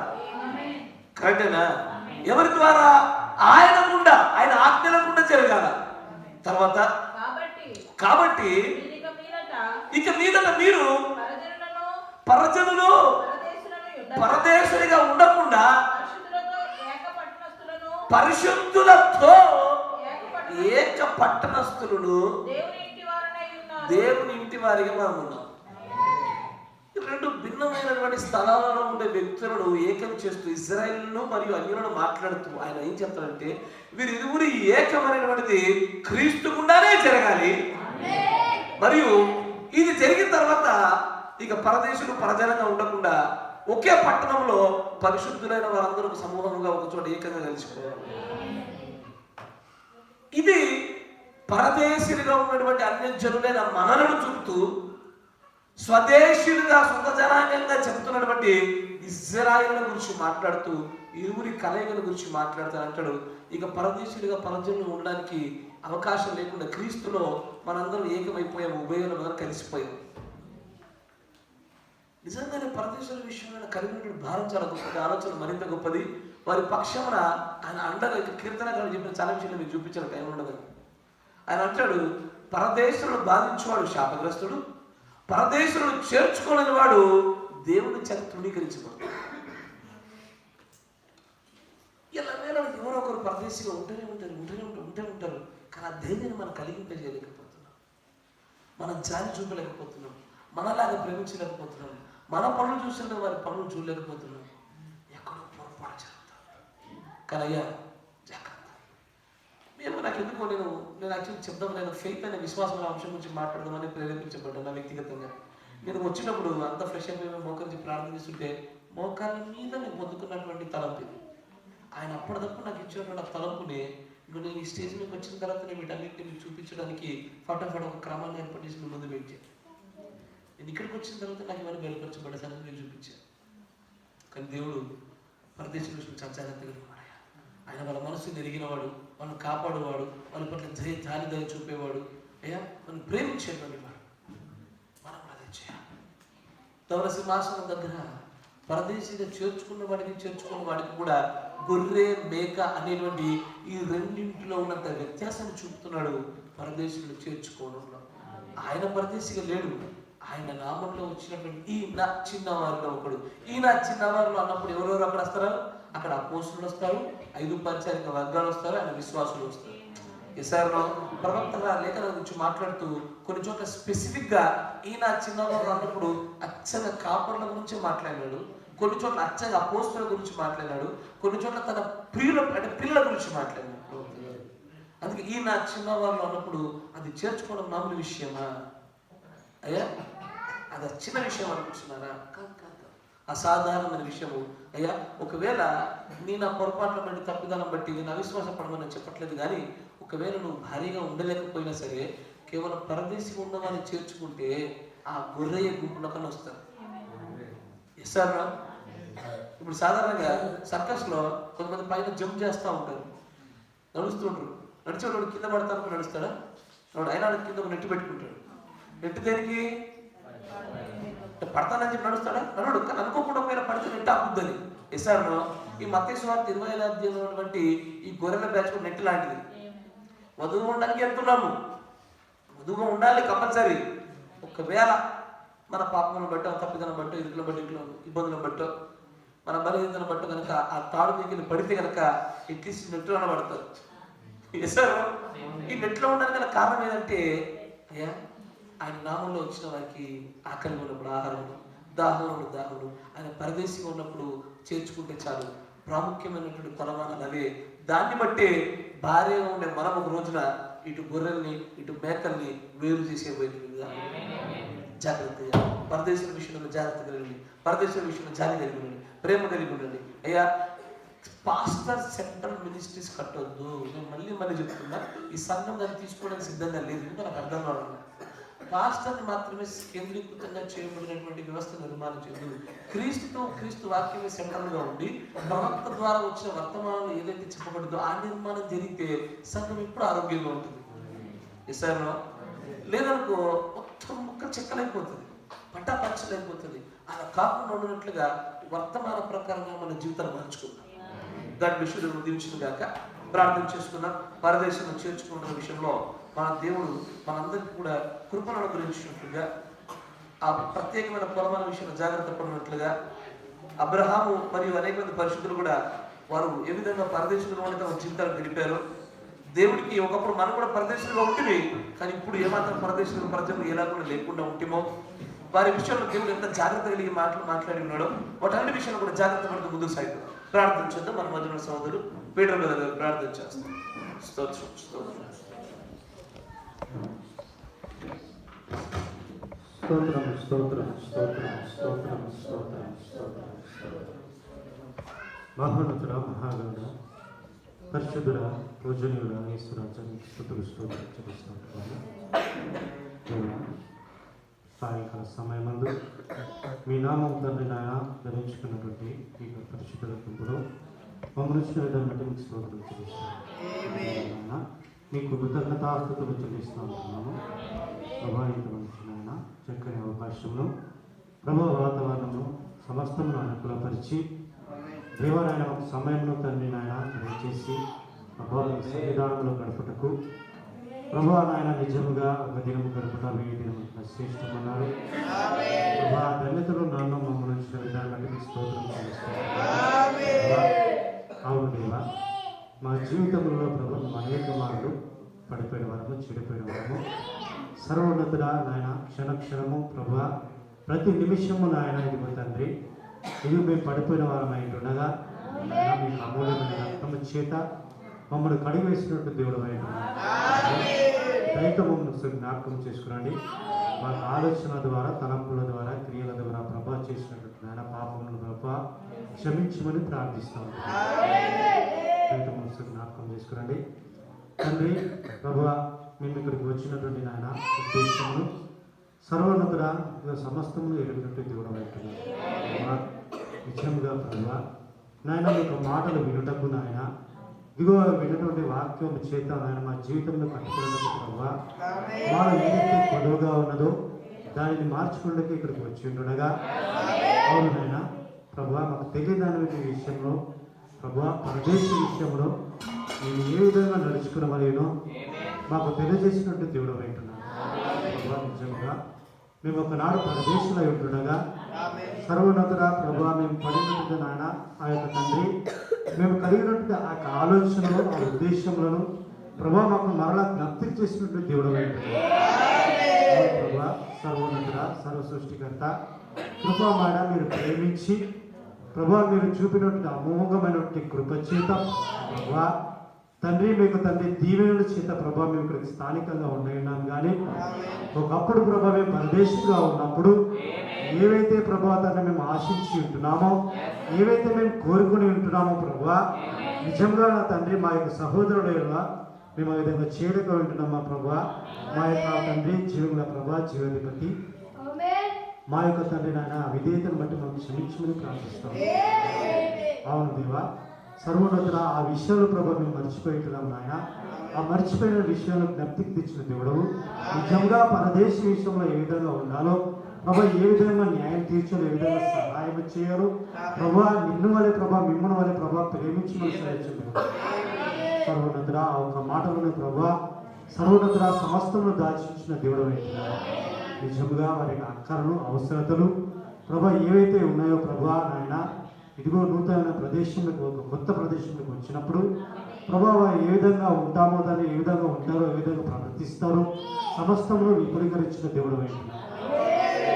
అవును ప్రభా సర్వోన్నతుడ వారి యొక్క మనస్సును ఎరిగిన వారిపై ఉన్నట్లు సహాయం ప్రభా నిజంగా ప్రభా వారికి సహాయకులుగా ఉన్నట్లు నాయన ఇదిగో దేవ మేము తండ్రి సారవంతమైన నేలగా ఇక్కడ ప్రభు మేము ఉండడానికి మాకు స్థానిక తండ్రి ఇదిగో తండ్రి నా ప్రియ సహోదరి సహోదరులకు ప్రభా అటువంటి మనస్సును దయచేయమని ప్రార్థిస్తాను.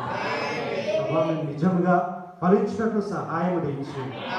అవును తండ్రి సారవంతమైనటువంటి నాయన ఇదిగో తండ్రి సంఘం ఉంటుండగా నాయన ఇదిగో సారవంతమైన వాక్యం ఉంటుండగా ప్రభా జీవంలో ప్రభా నిరంతరం ప్రభా ఇదిగో తండ్రి ఇదిగో పరదేశిగా ప్రభా నా తండ్రి నా సహోదరులు వస్తూ ఉంటుండగా ఆ యొక్క లేఖనము వర్తమానం ప్రభు ఆకర్షించుండగా అనేకులు వస్తూ ఉంటున్నారు. వారందరి పట్ల నిజంగా ప్రభు సర్వోన్నత మేము ఏ విధంగా నడుచుకునే వాళ్ళని నాయన మాకు తెలియజేసిన దేవుడు ప్రభు. ఇకనైనా ప్రభు మేము అటువంటి పొరపాట్లు మళ్ళా చేయకున్నట్టు మాకు సహాయం దయచేయండి. అవును ప్రభా, ఇదివరకు ప్రభావం మేము చేసినట్టు నాయన తప్పిదమును బట్టి మేము క్షమించండి, మన్నించండి. సర్వోన్నతుడ, సర్వ సృష్టికర్త, పరదేశీ విషయంలో కూడా ప్రభా మేము తండ్రి తీర్పు తీర్చబడతామని కూడా ప్రభా మీరు తండ్రి మాట్లాడేది దేవుడు మీకు స్తోత్రం దేవుడు ప్రభా. జీవాధిపతి యేసుక్రీస్తు రాజా మీకు స్తోత్రం చెల్లిస్తూ ఉంటున్నాము. సర్వోన్నతుడ ప్రభా, ఇదిగో ఇతని ఈ లోకంలో మేము యాత్రికులము పరదేశులమై ఉండగా జీవంలో ప్రభా మమ్మల్ని కూడా దయతో ఒకసారి జ్ఞాపకం తీసుకున్నాను. ఇదిగో నా తల్లి, ఇదిగో ప్రభా మేము ఇక్కడ ఏమి ప్రభా ఇదిగో ఏమి కలిగి ఉన్నప్పటికీ, ఏమి సంపాదించినప్పటికీ, ఏది ప్రభా తండ్రి నాయన మాతో రాదు కానీ నాయన మేము కూడా ఈ భూమిలో పరదేశులమై ఉన్నామని మేము గుర్తెరుగుటకు సహాయం చేయించింది. ఈ భూమి మీద ఎవరు ప్రభా నాయన ఇదిగో తండ్రి నాయన శాశ్వతమైన వారు స్థానికులు ఎవరు లేరు కానీ నాయన ఇదిగో తండ్రి జీవన ప్రభా జీవాధిపతి యేసుక్రీస్తు రాజా మీకు స్తోత్రం ఉన్నారు. మేము పరదేశులుగా ఉన్నప్పుడు నాయన పరదేశులుగా ఉండగా మీరు కృప చూపినట్టు దేవుడు అవుతున్నారు, కరుణ చూపినట్టు దేవుడు అవుతున్నారు, ప్రేమ చూపినట్టు దేవుడు అవుతున్నారు. సర్వోన్నతుడ, సర్వోన్నతుడ ప్రభు సంఘమును ప్రభా ఇదిగో తండ్రి నాయన ప్రభా సహోదరి సహోదరులు ప్రభా ఇది వాక్యములకు తండ్రి నాయన ప్రభా నా తండ్రి పరిపూర్ణమైన వాక్యములకు ప్రభా లోబడవారు కానీ దాని ప్రకారం నడిచేవారు కానీ ప్రభా మీరే తీర్చిదిద్దమని ప్రార్థిస్తాము. చేయండి. ఇదిగో తన ముందున్న సమయం అంతా కూడా మీరు ఆదాయం స్వాధీనం ఉంచుకొని మీ నామం కూడా వచ్చిన మహిమాగంత ప్రభావాలు మీరు పొందుతున్నారు. యేసుక్రీస్తు నామమున ప్రార్థిస్తున్నాము. మహాపరిశుద్ధుడా, సర్వోన్నతుడా, కృపా కనికరము కలిగిన తండ్రి, అవును యేసయ్య, మేము ఆ యొక్క శాపవచనములను ఆ శిక్షలను గురించి మేము విని ఉండగా మేము ఆశీర్వదించబడిన వారిగా మాత్రమే ఉండాలి అంటే నీవు ఆకలిగా ఉన్నప్పుడు మేము ఆహారం పెట్టాలి, నీవు దాహమైనప్పుడు మేము దాహంలోకి ఇవ్వాలి నాయన, నువ్వు పరదేశిగా ఉన్నప్పుడు మేము చేర్చుకోవాలి. లేఖనం ఏ ఒక్కరి కోసం కూడా రాజపడదు. మేమందరం కూడా లేఖనములతోనే ప్రభు కొనబడగలుగుతాము. ఆ లేఖనములు మేము జీవించినట్లుగా నీ హృదయాన్ని మేము పొందుకొని నాయన నీ ఉద్దేశం నా తీర్పు దినం వరకు రాకమనిపే అది పాత నిబంధనలు ఉండగానే మేము చూస్తున్నాము నాయన. అవితంతుల విషయంలో, తండ్రి లేని వారి విషయంలో ఎంతటి కృపలో నువ్వు ఆదరణ కలిగి ఉన్నావో పరదేశులుగా ఉండే వారి విషయంలో అంతకంటే ఎక్కువగా ప్రభు అనేక మంది కంటే ఎక్కువగా కృపను కలిగిన దేవుడిగా మేము చూస్తా ఉన్నాము. సర్వోన్నతుడా, ఆదరించేవాడు కాపాడువాడు నీవే. అలాంటి గుణలక్షణములతో నీకున్నటువంటి నీ ప్రజలను కూడా పెంచి పోషించమని ప్రార్థిస్తా ఉన్నాను. ఈ భూమి ఉన్నంత కాలము మాకంటూ వెంబడినటువంటి ఈ స్థానికతలో ఇక్కడికి వచ్చి ప్రతి ఒక్క పరదేశిని పరవాసిని కూడా ప్రభువా నీ నియమాల ప్రకారంగా నీ హృదయంతో మేము చేర్చుకునే భాగ్యం మాకు దయచేయండి. అంతేకాకుండా ప్రభువా నాయన మేమందరం సార్వత్రికంగా మేము చూస్తున్నప్పుడు ఈ దేశ ప్రాంతంలో కాదు కనుక మా ప్రాంతానికి మా దేశానికి మేము వెళ్ళబోచుండగా మమ్మల్ని చేర్చుకునే ఈ భూమిని కూడా మీరు ఆశీర్వదించబోతా ఉన్నందుకు మీకు వందనాలు యేసయ్యా. కృపగల దేవా, నిజముగానే ప్రభా ఇది అల్పమైన స్థాయిలోనూ ఏదో ఒక రూపంలో ఇది కొరతగా ఉండేది కనుక దీన్ని సరిచేయబడవలసిన అవసరం ఉండేది కనుక వచ్చినప్పుడు ప్రభా నా హృదయంలో మీరు యొక్క తలంపును మీరు పెట్టి ఉండగా దానికి సంబంధించినటువంటి అనేకమైనటువంటి సందర్భాలను నీ పరిశుద్ధ గ్రంథం కూడా మీరు చూపించిన కృప చూపినారు నాయన. నీ ప్రజలు ఈ మాటలు వినడం మొదలుకొని నాయన ఇది మొదలుకొని ప్రభా నాయన పరదేశులుగా ఉన్నవారు దేశీయులుగా మార్చబడే వరకు కూడా స్థానికులు అయ్యే వరకు కూడా ఈ నియమాలలో ప్రభావ వారు ఎదుగునట్లుగాను స్థానికంగా ఉంటున్న ప్రతి ఒక్కరి నియమాల ప్రకారంగా జీవించినట్లుగాను ఆయన ఏ నిర్లక్ష్యము కూడా మేలు చేయటంలో మీరు విసుగకూడదు అంటూ ఉన్నావు నాయన. విసుగు లేకుండా మేము మేలు చేయటంలో నాయన నీ తీర్పులు మేము తప్పించుకొని కేవలము నాయన ఆశీర్వాదం పొందుకుంటున్నాం. నిజంగా నా కృపను మా అందరికీ కనపరుచున్నాను. అలాగే జీవించే భాగ్యం మాకు దయచేయమని ప్రభు అయిన యేసుక్రీస్తు నామములో ప్రార్థన చేయొచ్చు. ఆమేన్. God bless you. దేవుడు దీవించును గాక.